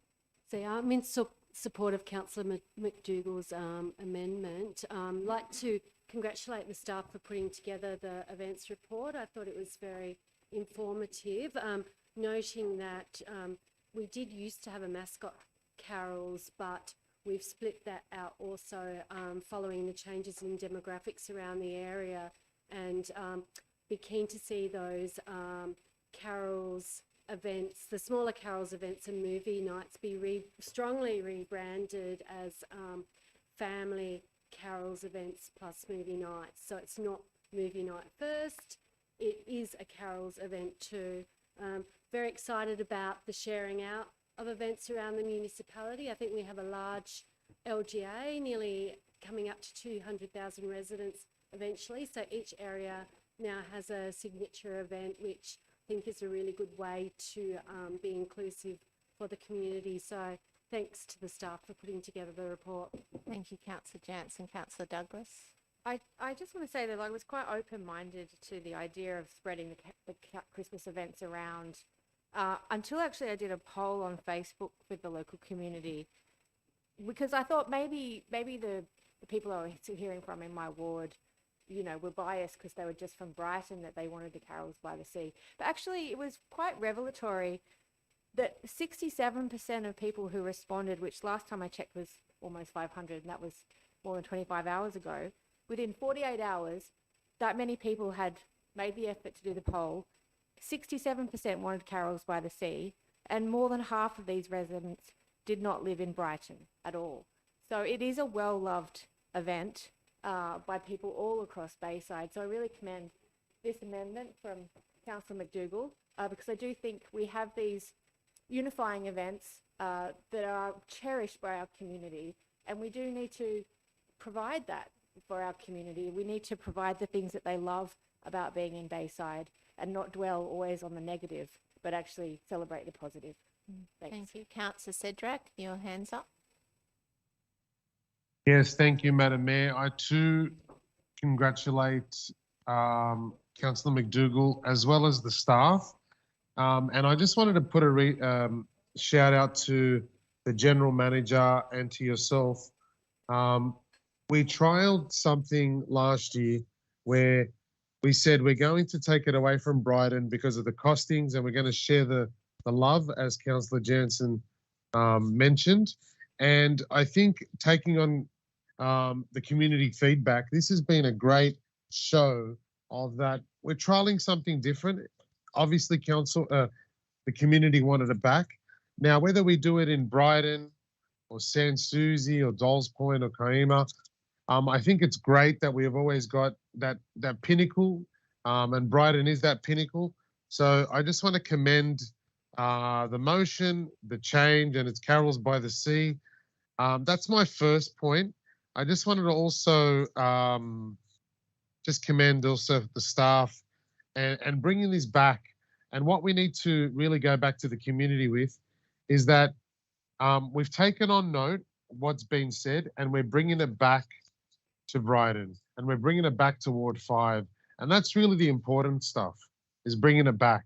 So thank you, Madam Mayor, and to the General Manager and to the councillors involved. Thank you, Councillor Cedric. Councillor Saranowski. Madam Mayor, I rise to support the move and the second in relation to particularly bringing back the Carols back to Brighton, Carols by the Sea, which was the original location. I too rise to thank the staff for a very detailed report. But the numbers, to be honest with you, I've been there where there's been over 2,500 people. Parking's always been a problem. But this is what the community and the buzzword in Bay Street and Grandpark around the area is saying. We want the Carols by the Sea back to Brighton. Now, all we're doing is shifting from Peter to Pena Reserve to Brighton, so no one's going to lose out. And I'm delighted to say that I'm heartened to say that we're still keeping with the Carols at Bexley Park. That was a Bexley Oval. That's where it all started from, when Bobby Lim, the entertainer, took the Salvation Army. And Barry Crockett, yeah. So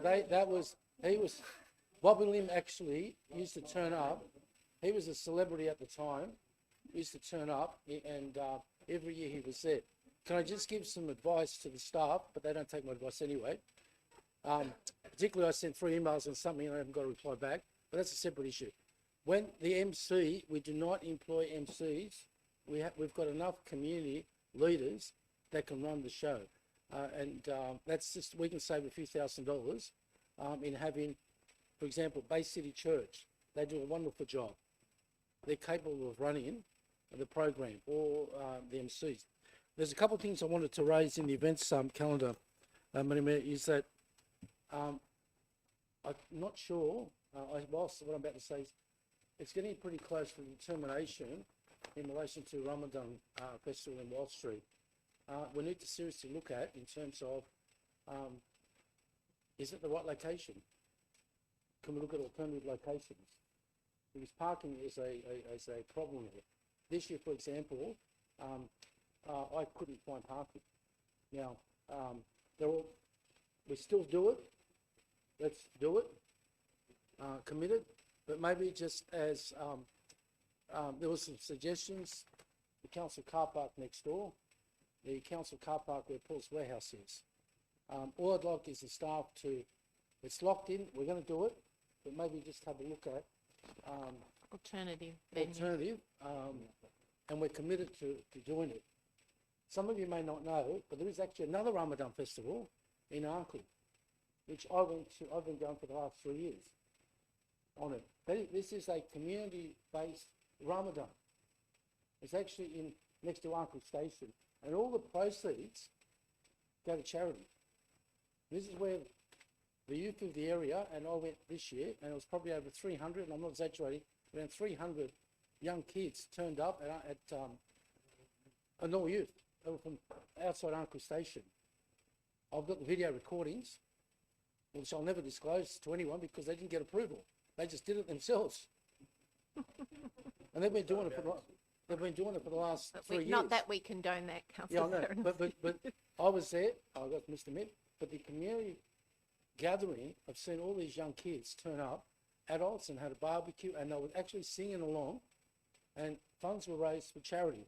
Now, I will, once I get the details of the organiser, I will pass on to the council. And the only thing they wanted from the council was to promote it on our website. That's all they wanted. So we have that new section in our e-news, which is our community notice board. So anyone that wants to advertise a local event or function, we have that option there. Yeah, because what they did for this year's Ramadan, which they did a bit of a naughty, they cut and paste our one in Wall Street and put Station Street, Arncliffe. I'm not on it. Creative. Creative. But I was impressed, all jokes aside, I was impressed with the fact it was a community-run Ramadan festival, and they didn't have stalls. They had 3 or 4 barbecues. Yeah, so, and they just wanted to, they were youth for the kids of Arncliffe, they just did their own thing. But as I said before, it's such a popular event, we must do it. We must do it, but I'm just floating the idea if we can... do you want to put something in there just to say, to come back with alternative options for... No, I think if the council staff just take it on board to, on it, because I don't want anyone to be alarmed. As I said, I'm totally committed to Ramadan. So I support the motion, and it's a win for community people power, because I got the message, they want it back. Carol's by the sea in Brighton. I was there for the first one. The only one I haven't been to was when it was washed out, and I think Councillor Water was the mayor at the time. That year it was washed out, that year. So it's a great community event. And can I just say in conclusion, I had to go somewhere, but I'm stuck here. To say that the amount of community spirit on that day was unbelievable. We had different nationalities there, all celebrating the meaning of Christmas. That's what was great. Not the commercialised Christmas, and we had so many kids there. It was unbelievable. Like the atmosphere was unbelievable. Thank you, Councillor Samrasky. Councillor Souness. I've got to agree too, Madam Chair. The moving it back to Brighton is a good move. Peter DePina has many issues, especially if you hold it on the grass area there. We tried to get the grass area for other events there in the past, and it would become a disaster. There's no parking. There's a lot of logistical issues with there. But going back to Brighton, there are the parking issues that are mentioned by all of us here. But it's a big beach area. There's a lot of maintenance for us to do afterwards, just collect the rubbish. And it allows a lot of people to participate. Just had a couple of quick questions. And the author of this document, always lost. Friday, 7th of July is the Literary Institute, which is the 8th. Maybe the General Manager could modify that on her version. She's not listening to me. So my question was, no, the real question is though, Beach Buddy program. Wasn't the Beach Buddy program instigated during the COVID time? Are we bringing that back? What does that look like in terms of cost? So that's an ongoing summer program. So Yeah, what's that in each terms of year cost though? It has a new flavour. Because in the past we had,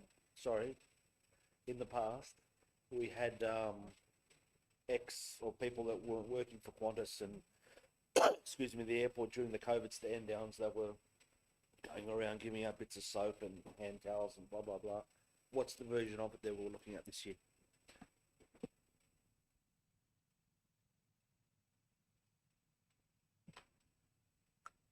the Beach Buddy program operated during the summer foreshore through the summer foreshore program this year, and their main focus was on waste, on the correct disposal of waste along the foreshore, and on environmental issues. So they have continued to be included in our campaign.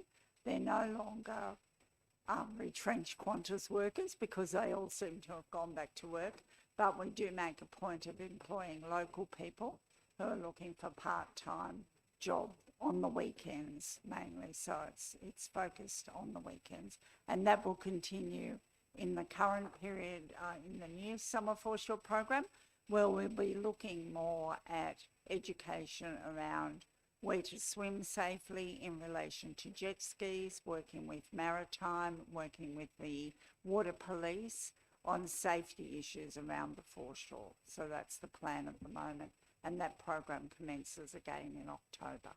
Thank you, Ms Dawson. All right, any other? Just a question, Councillor Barlow, then Councillor Muscat, and then we're nearing 10:30. Okay, Let's move. Councillor Sooners corrected for July next Friday. I know, we could have, yeah, Okay, we'll take the that other one offline. is, and I might, I presume it's, well, maybe it's not a mistake, Australia Day. You mean the citizenship ceremony? Yes, it's on. Yeah, hold so on. the under the new requirements, you can hold the citizenship ceremony either 3 days before or 3 days after Australia Day. Wouldn't that be shouldn't we consult with the whole council? I've just read it here. Well, Okay. it's there for council's But consideration. what I'm saying is that I don't believe that's the right way to go. I'm disappointed when I saw it there. I thought, well, it seems a bit odd, but having been to 27 Australia Days, not 28, because I missed one. The first one I went to, and that's where there's no ambassador. The first one I went to, Bill was mayor. And guess who came as our ambassador? A very tall lady. Really? In her Rolls Wow. Royce. It was quite amazing. So Wow. I actually would, maybe you should have further discussion, because I don't believe that you can just change it like that when it's been a fairly important issue. And I believe it should be stayed the same. So you have citizenship. And the people that get that on an Australia Day, which is a public holiday, they actually really think it's wonderful. I've been to so many of them. You can see, okay, I don't go to the ones during the week now, I used to, but Australia Day, for the ones that do have it on Australia Day, is quite important. And I believe it's important to the area, and also the ambassadors that need, I don't know what happened to the ambassador last time. We've had some fascinating people. Now, June Salker, maybe no one knows who she is. Her father was a train driver up and down Bay Street. We had Hugh Cookshank, the best one, we had Kamal, who sang the whole time, and David Campbell before he was famous, and he sang Shout for us. That was before we knew he was. Do you remember that? Thank Bill would you, remember. Councillor Barlow. Okay, any further discussion? Councillor Muscat. Thank you.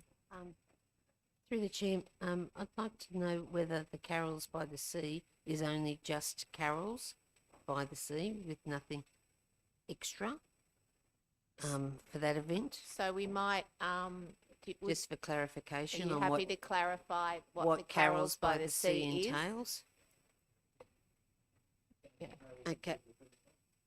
It is just a carols event. It's focused around local singers and groups. I'm sure you'd love to come down with the family. It is an absolutely brilliant event. I think mounting a movie screen on the beach would be very difficult. I would imagine. So traditionally, Councillor Muscat, I believe that there was different groups, church groups and things, so they all come and they participate in the performance. So it's more a community-led event. Right, and I do support having the different events in all the different wards, because I know for the people who are across the other side of the airport, there's no public transport that gets you a direct route to this side of the bay. Yes, I know, but all I'm saying is by having it in 4 different or 5 different places, different events, it allows people who can't get out of their area and that's been the case with a lot of seniors too that don't want to travel in the dark at night on the current transport system. So I've had a lot of people complain about that. So I'm in support of having the carols. I'm a great carol singer. I get into it all. Christmas is my time. But I do think that we still need to look at the people in our wards and spread the love around. That's my view. And that's still retained the other 3 events. So, all right, no further discussion. Madam Mayor, can I just add one point, please? Just quickly. Do you mind? Just quickly. I'm getting a lot of resistance because you've already spoken, Councillor Cedric. It's one point towards what Councillor Savranowski said. Last year when we did the Ramadan festival, we did it on the Orthodox Easter. Can we please look at... We've cross-checked the date. Events has cross-checked the Thank dates you. and there's no clashing. Okay. Thank you. And all right. Okay. Thank you. Thank you. All right. I put the subject to the amendment that we put it. All those in favour say aye.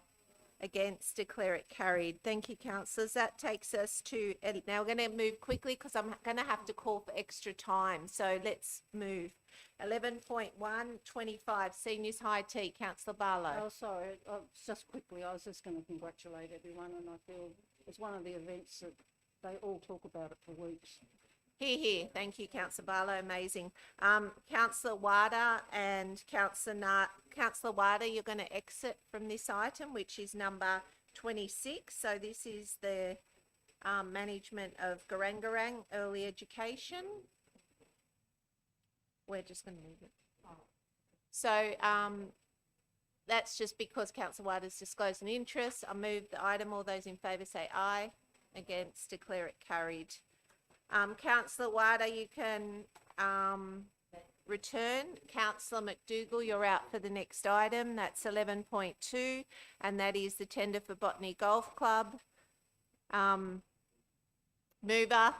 Moves Councillor Morrissey, seconded Councillor Jansen. All those in favour say aye. Against, declare it carried.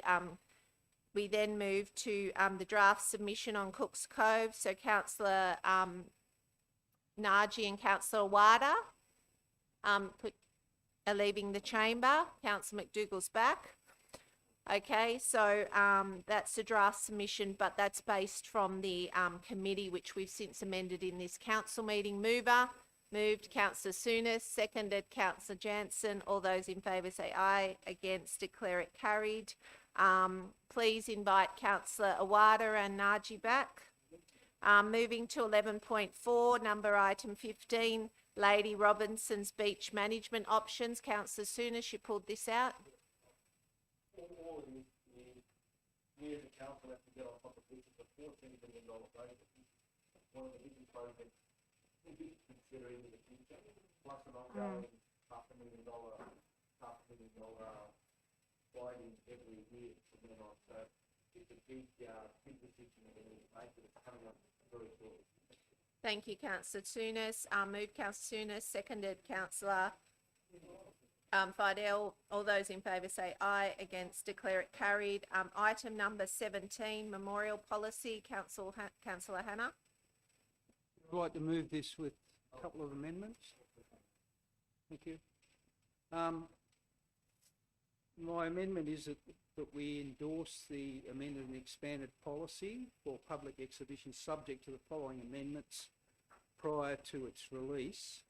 2.2, memorials, bench and garden seats, rules and guidelines for plaques. Point 1, the choice of wording is to be simple. Delete and in the spirit of celebration, brackets, not in memoriam. Point 2, delete the year is to be the year of the donation. Under the format for plaques, add the word suggested plaque format. Now, subject to those amendments being accepted, I would then propose that we can actually delete completely point 2, which is the provision of a dispute resolution mechanism. But in the event that those amendments aren't resolved, then I reserve the right to reintroduce that dispute resolution mechanism. And if anyone needs any explanation as to why I'm making those amendments, I'm happy to remain on my feet and explain it thoroughly. Thank you, Councillor Hannah. We have a seconder and we have a one for, one dilute. Who wants to take the offer? All those in favour say aye. Aye. Against, declare it carried. All right. Number 18, voice to Parliament. Councillor Barlow, you've pulled this. Just for some of these amendment, but when I looked at the figures, if you look at $20,000 for flags, for $348 each, you actually get 80 flags for $20,000. Where are you going to put 80 flags? No, that's it. That was the cost. No, the installation's in that cost. It's $248 all up. That's it. The cost is installation's $117. The flag is $231, and you get, and that is 80 flags. That's way too many. I don't know where you'd even put 80 flags. So I'd like to reduce that. I went looking, and Randwick has. They've only spent their budget for the whole of the year's campaign is $12,850. Their flags, no, 28,000. Sorry, it's only 12,000 for the flag. So I think we should reduce possibly the 10,000 because it's a lot of flags. So I'm moving that in the budget we reduce that to 20. And Randwick was the other one, and then they had a function, and that was $10,000, not 20. There's no itemisation here. So I'm just saying we reduce it by... I wasn't in the committee, but was this not discussed in the committee? Yes, and I was the one that asked to have the itemisation, but I didn't put it in the minutes. I did ask for it. Councillor Morris was in the chamber, and I said, well, maybe we can sell them. But 80 flags is a hell of a lot. I didn't, So I might because I just didn't know how many there was going to be. I might just refer to the General Manager. Yes, if I can just, through the chair, confirm the number of flags that we have anticipated is exactly the number of flags that we would order for every other changeover of flags that we do. We have that many flagpoles, and so every time we would put up a new flag, we order that exact same number. Now, there might be a couple of spares in case, there's damage or something gets lost or whatever, but I think that's absolutely the standard order that we make to reflect the number of flagpoles across the LGA. Well, I'll still move the amendment that we reduce the funding to say maybe 30,000. I mean, this is federal. The federal government should be funding this, not us. This is a federal issue, and we're now using ratepayers' money to fund something that is that. And flags, it's a cost that I don't believe is needed. You've got, I don't know what the other function is. I asked for details, I didn't get them.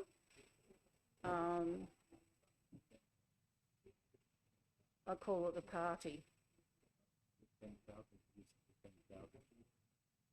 Well, the flag So, should be 10. councillors, just to clarify, I've just sought advice. So, the current cost, what the committee endorsed, which is being recommended tonight, was the $40,000. So, and that includes those. So, you're suggesting that it be reduced by 10,000.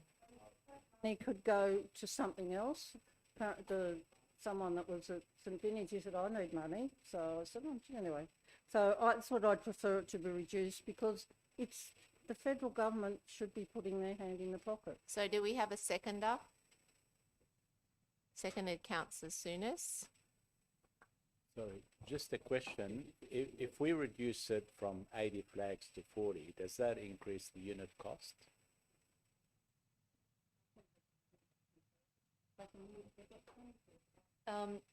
I think we'll probably have to have a look at exactly what it will be.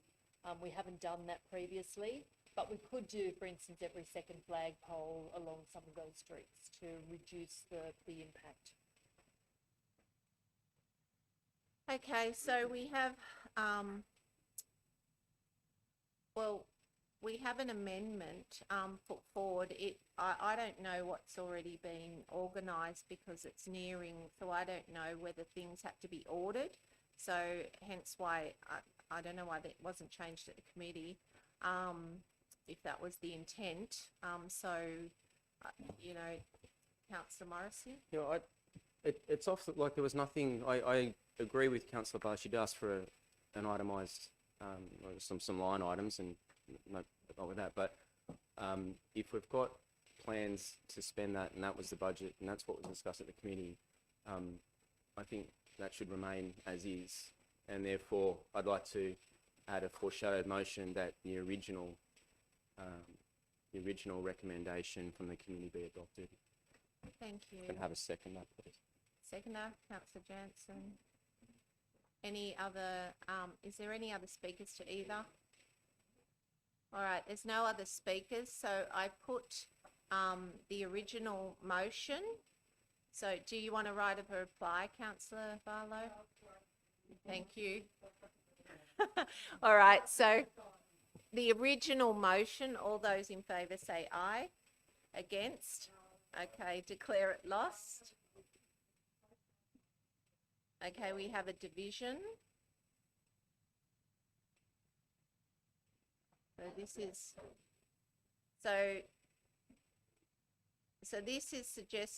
this is suggesting we reduce it by 10,000, which was not the committee's recommendation.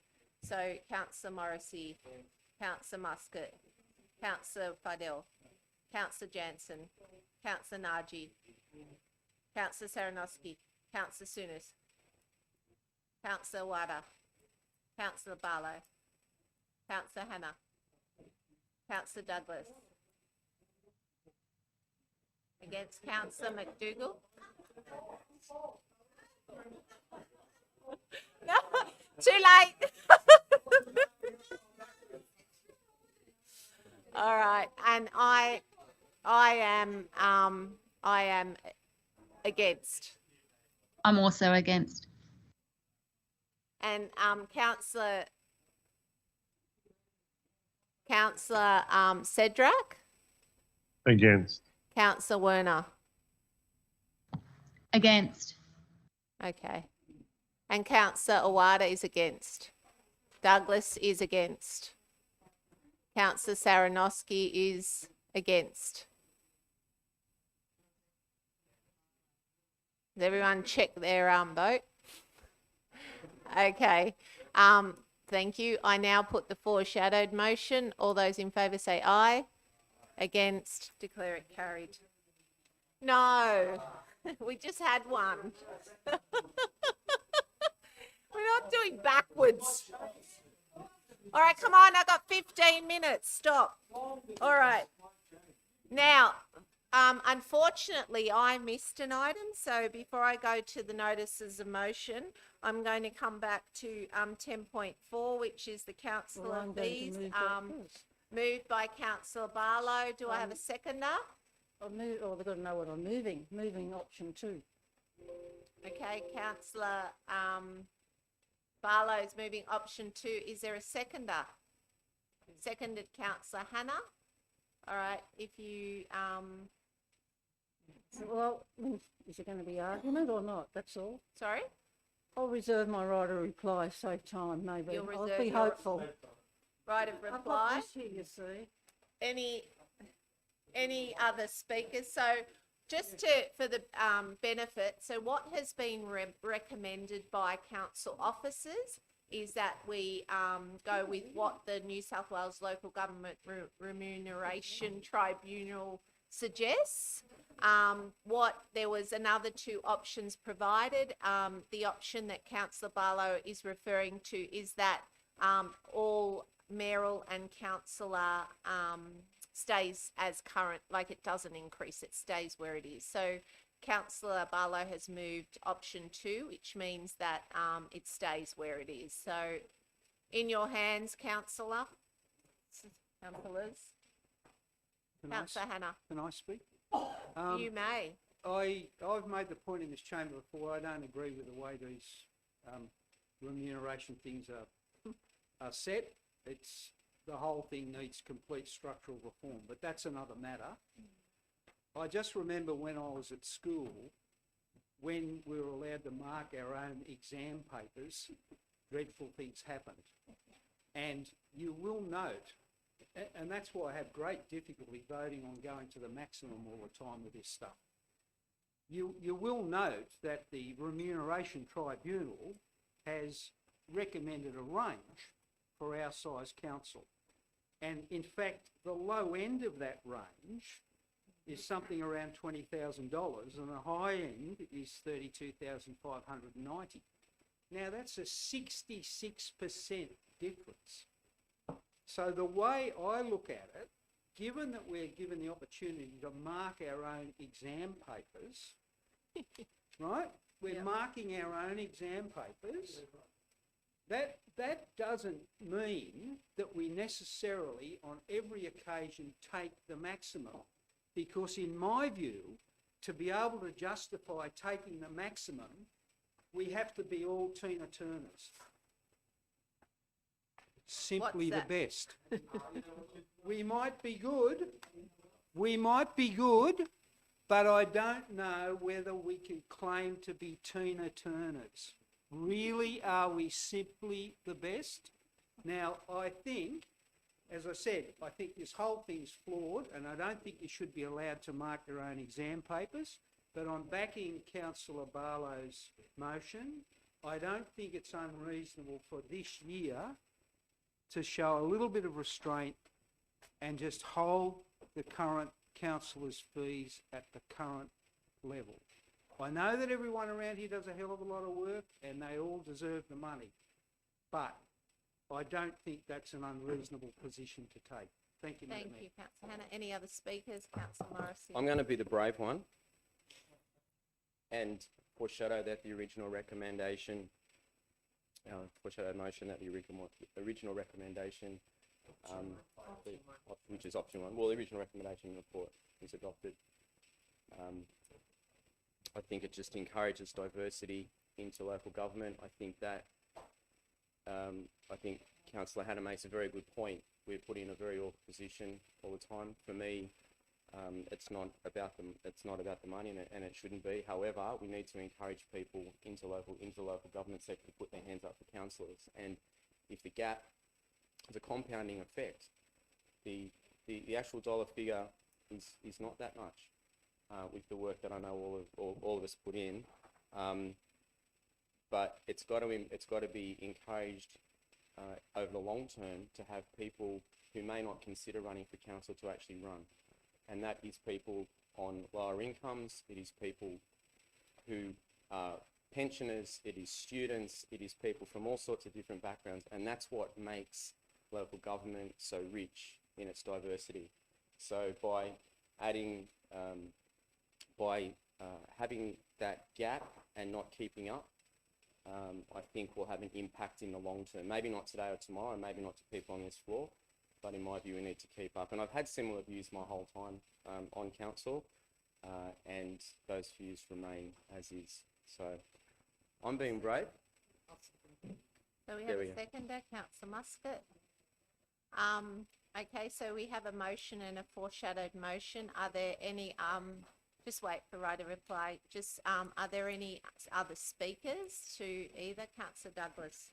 Oh, I actually support this foreshadowed motion. I just want to say I was very personally impacted when I found out that Jess Scully, the Deputy Mayor of the City of Sydney Council, resigned around Easter this year, citing the fact that basically it was unsustainable to do her role given the low fees that we get as councillors. I have a huge amount of respect for the previous councillor Scully. I feel like she was a guiding light for me when I started looking towards going into council, and it's a really big loss to lose a young woman like that who's a leader in our community, because the conditions for councillors are not adequate to actually support us to do the work that we do. I know I have been getting up at 4:30 in the morning, 5:30 in the morning to read council papers, going to bed at 8:30, because that's the only way that I can fit it into my life. We do not get paid by the hour. We get an honorarium, which is a token amount to cover, you know, some of that time, but it's not dollar for dollar, it's not hour for hour. So after seeing Jess resign, I thought we actually need to encourage more people to stand up and be councillors and have that democratic participation. And how do we do that? Well, one way is to reflect, the value of the work in fees. And as it is, the fees are very, very low anyway.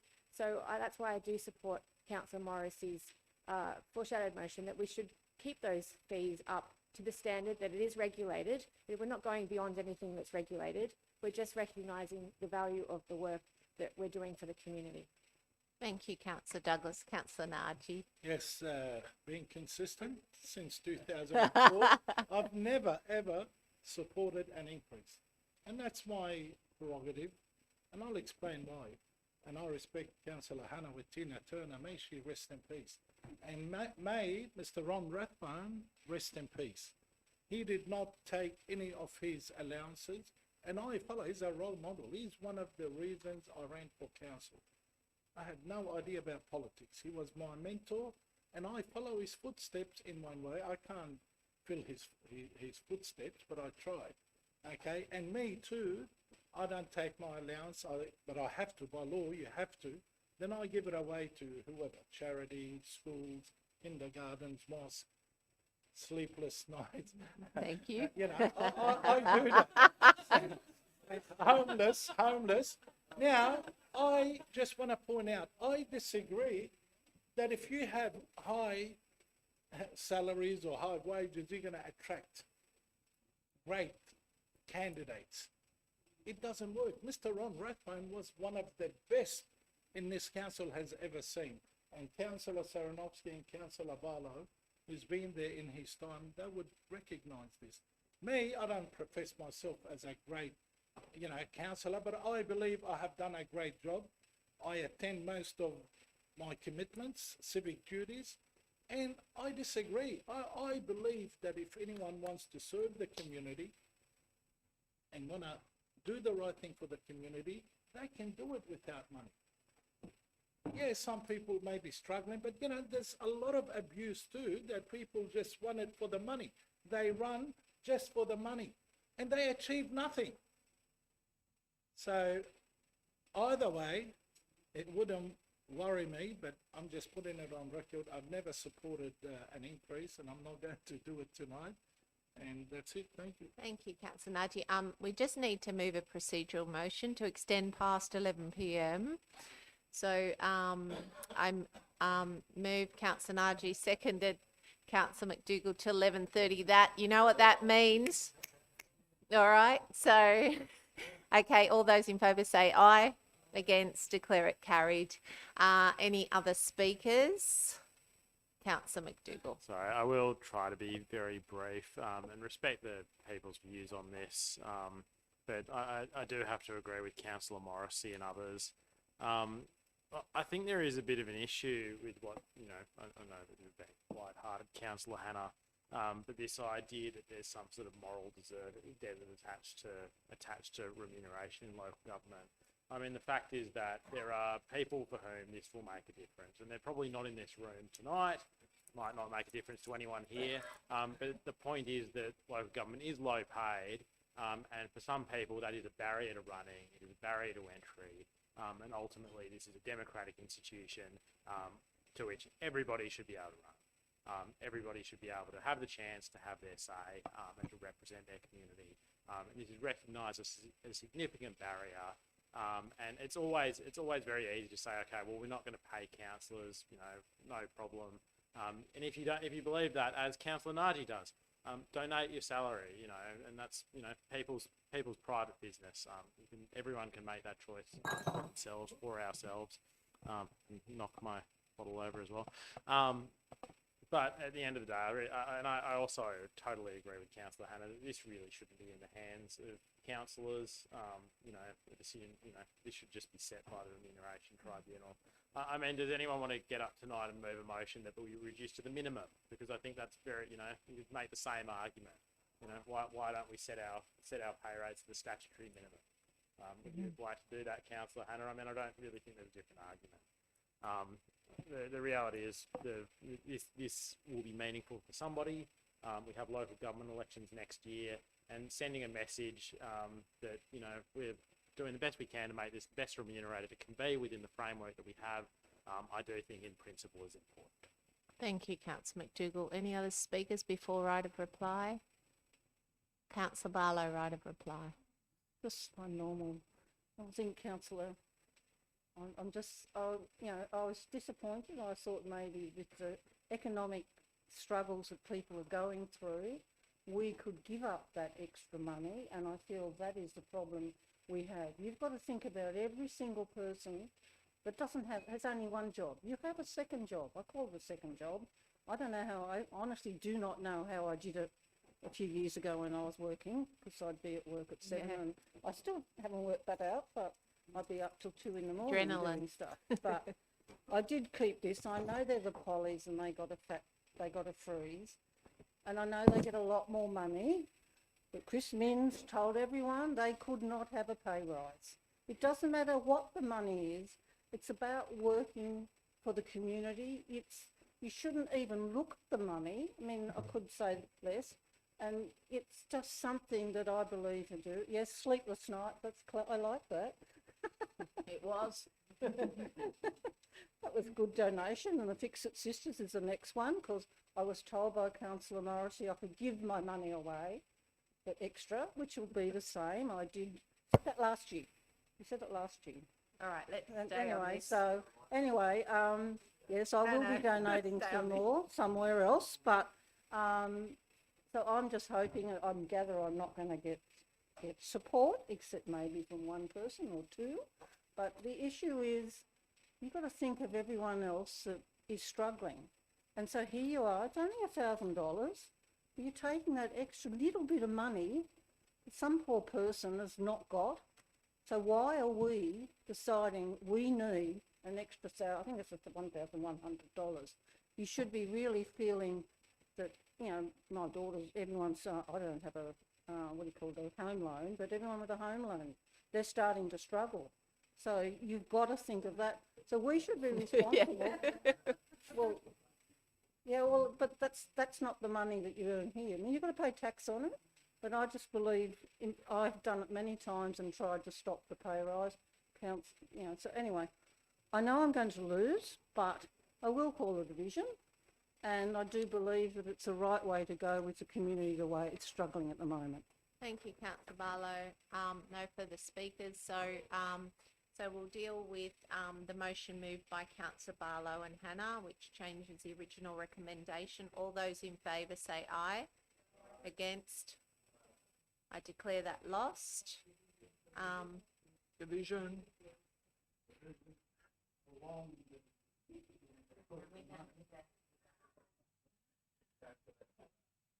Okay, so this is for or against the motion put forward by Councillor Barlow, Councillor Morrissey, Councillor Muscat, Councillor Fardell, Councillor Jansen, Councillor Nagy, Councillor Saranosky, Councillor Souness.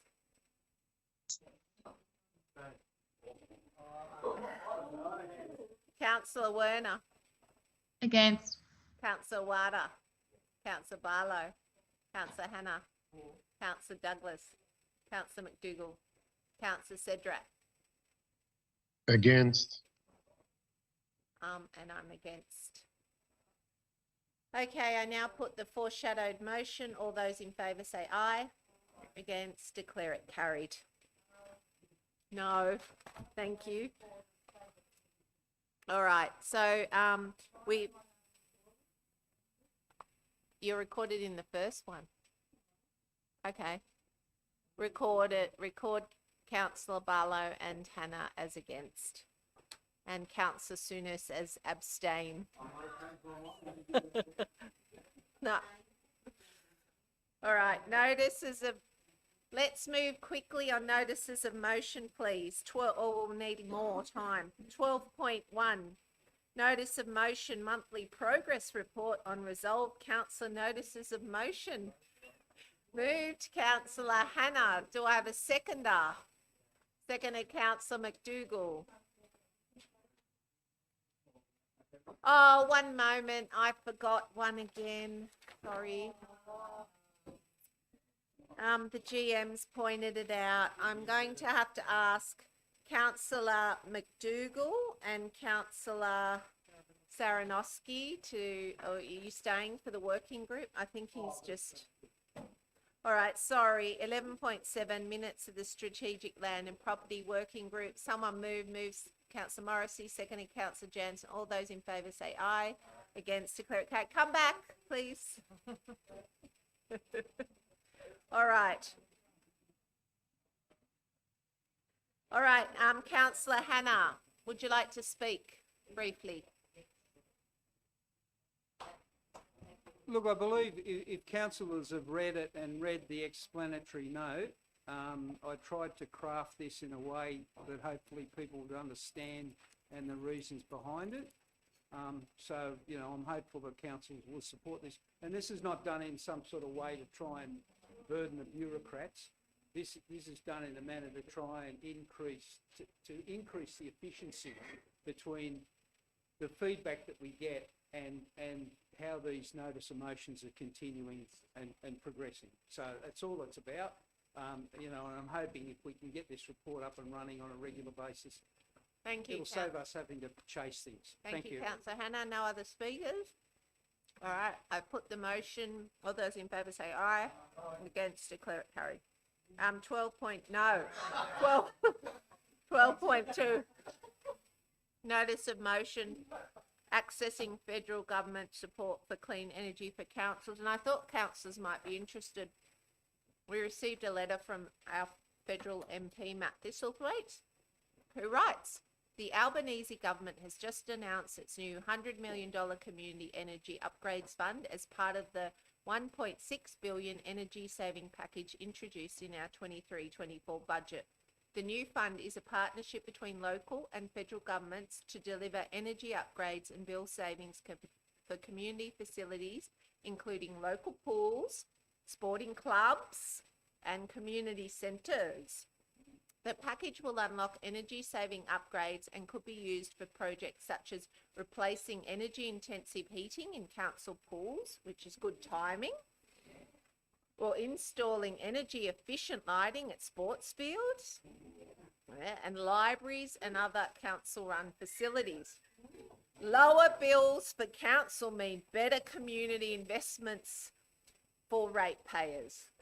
Currently, the guidelines for the Community Energy Upgrade Fund are being designed in close consultation with a variety of key stakeholders, including the Australian Local Government Association. Applications for the first round of the fund will be open next year. I will be in touch again when the round has officially opened. I look forward to working with you to deliver more affordable and sustainable energy for our local community.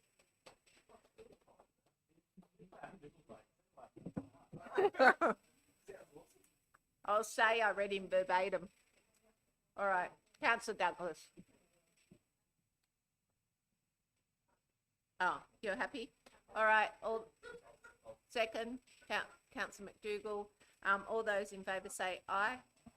Can I just ask a question about point 2, because I think that looking for grants is business as usual. So I'm not that convinced that we would need a council and staff workshop to discuss opportunities for this, because staff do that as part of business as usual. So I would be with councillors.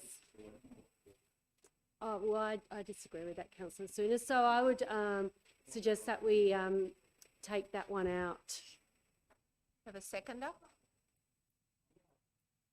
Seconder, Councillor Naji. Are you happy if we leave and staff will come back, because it's next year, and staff will come back with a report, and then we can, because they've got guidelines. Are you happy with that?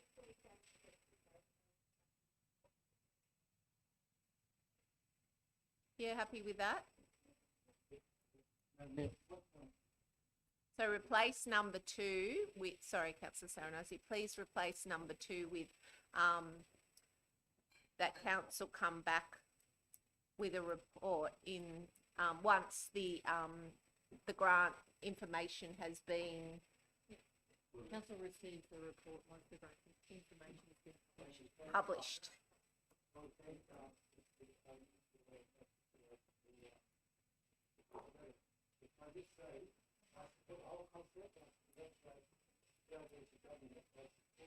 Well, the initiative the Albanese government has instigated, but we have to be careful, because if you read the back page, it's 50-50.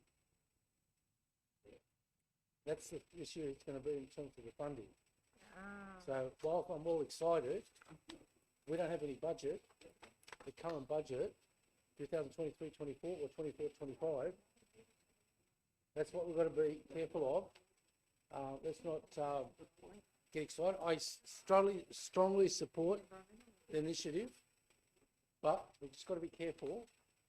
It can't be 50-50.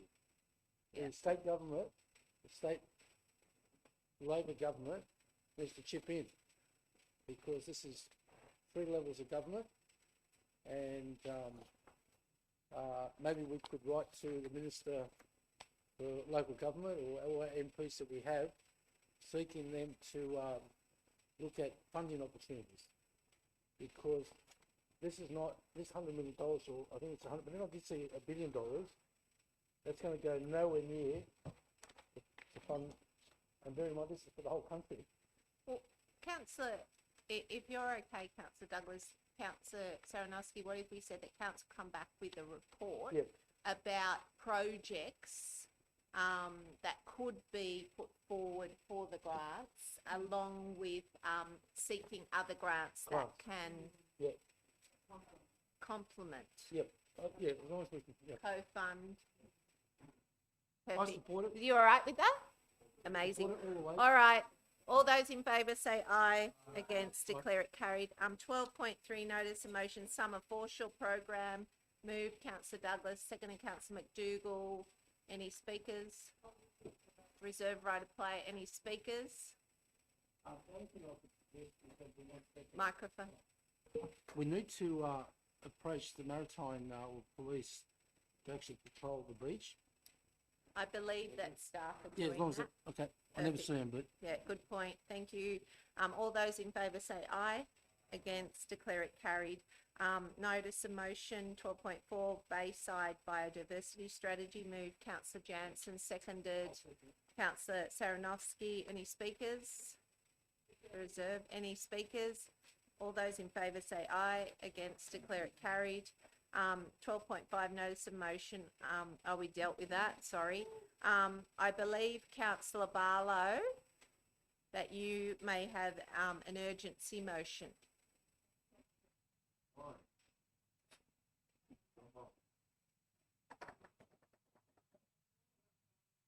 Can you put your microphone on, please?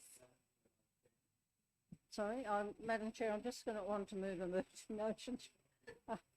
The reason that you're aware that the lease for Lytham Hall has been signed by representatives from St George Historical Society, and that they're expecting it to be countersigned by Council before the 1st of July 2023, and for their tenancy to commence from that date. And you have only very recently been made aware that the Society has created an extensive list of items that include repairs, updates and small renovations without an understanding as to whether Council agrees with the inventory of works. And if it does, which items Council will be responsible for and which will be funded by Society. So I feel... So we just have to get that's a move to actually undertake an urgency motion. Seconded Councillor Saranowski. All those in favour say aye. Against, declare it carried. Oh, okay. No, but that was to move into an urgency motion. Oh, I do it? Their comments and then we do it. Oh, okay. I take your comments. And then you. I decide whether we accept it. Yes. I accept it, Councillor Barlow. You can put forward your motion. Is it up there? Yeah. Okay. And the reason I've done this is it just will delay things for a little while, but we should have had a meeting before this all happened. So the Council does not sign the lease with St George Historical Society for Lytham Hall until the agreement is reached about the procedures and authorisation required to develop and agree any works to be undertaken or functional changes to be made, and the role of Lytham Hall Working Group be clearly described in that process. it does get a bit confused, so, but,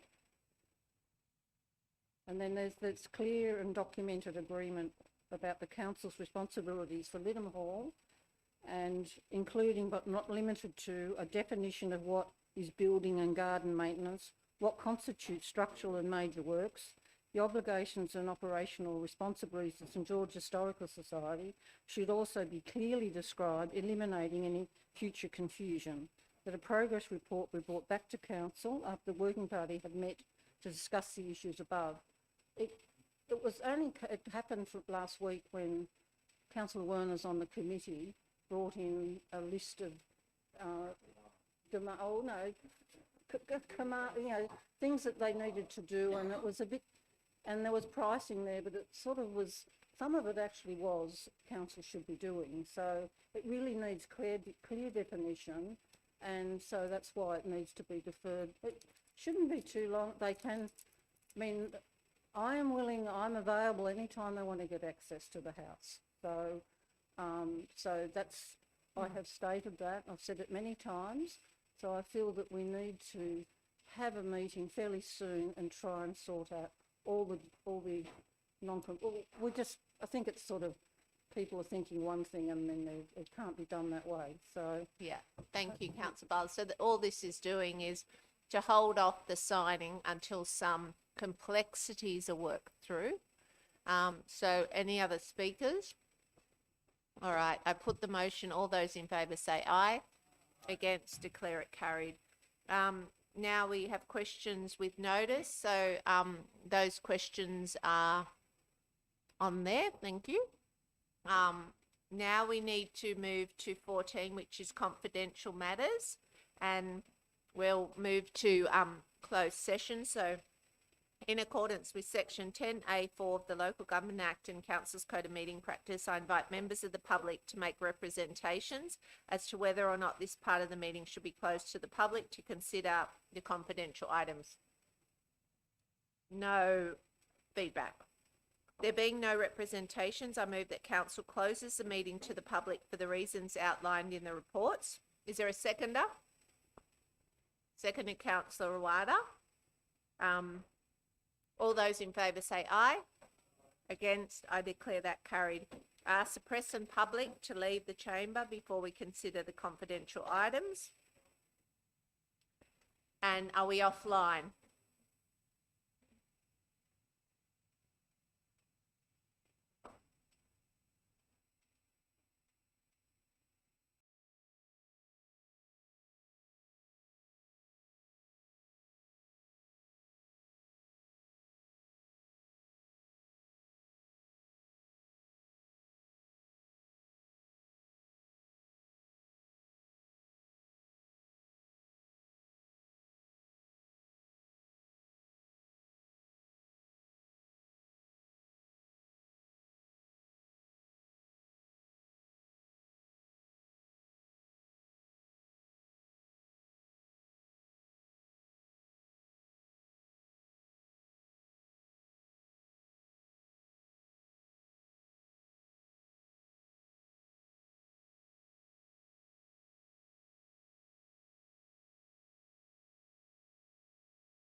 will open So- to public first.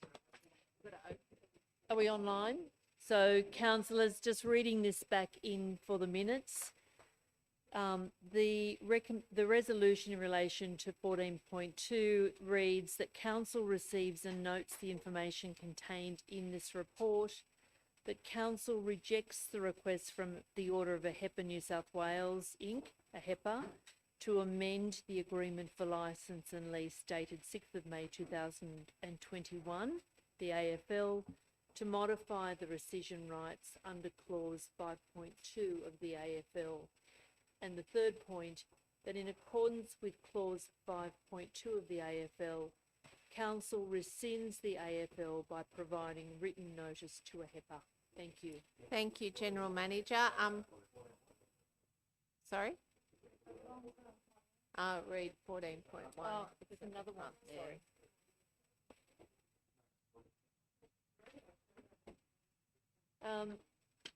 For the record, there was another confidential report that council considered, 14.1, in relation to the operational plans and the management transition for the Angelo Anestis Aquatic Centre. The resolution reads that council notes the progress report and that council endorses the operating model for the centre, including continuity of facility access, gym access and group classes, kiosk gym operations, lifeguard services and bookings from the 15th of July 2023. That offer free entry to the centre on the 15th and 16th of July as a way of welcoming people back after the 2-week closure, which is the 1st of July to the 14th of July. C, that commence membership fees from the 1st of August 2023. D, commencement of Bayside Council's Learn to Swim program from the 17th of July 2023.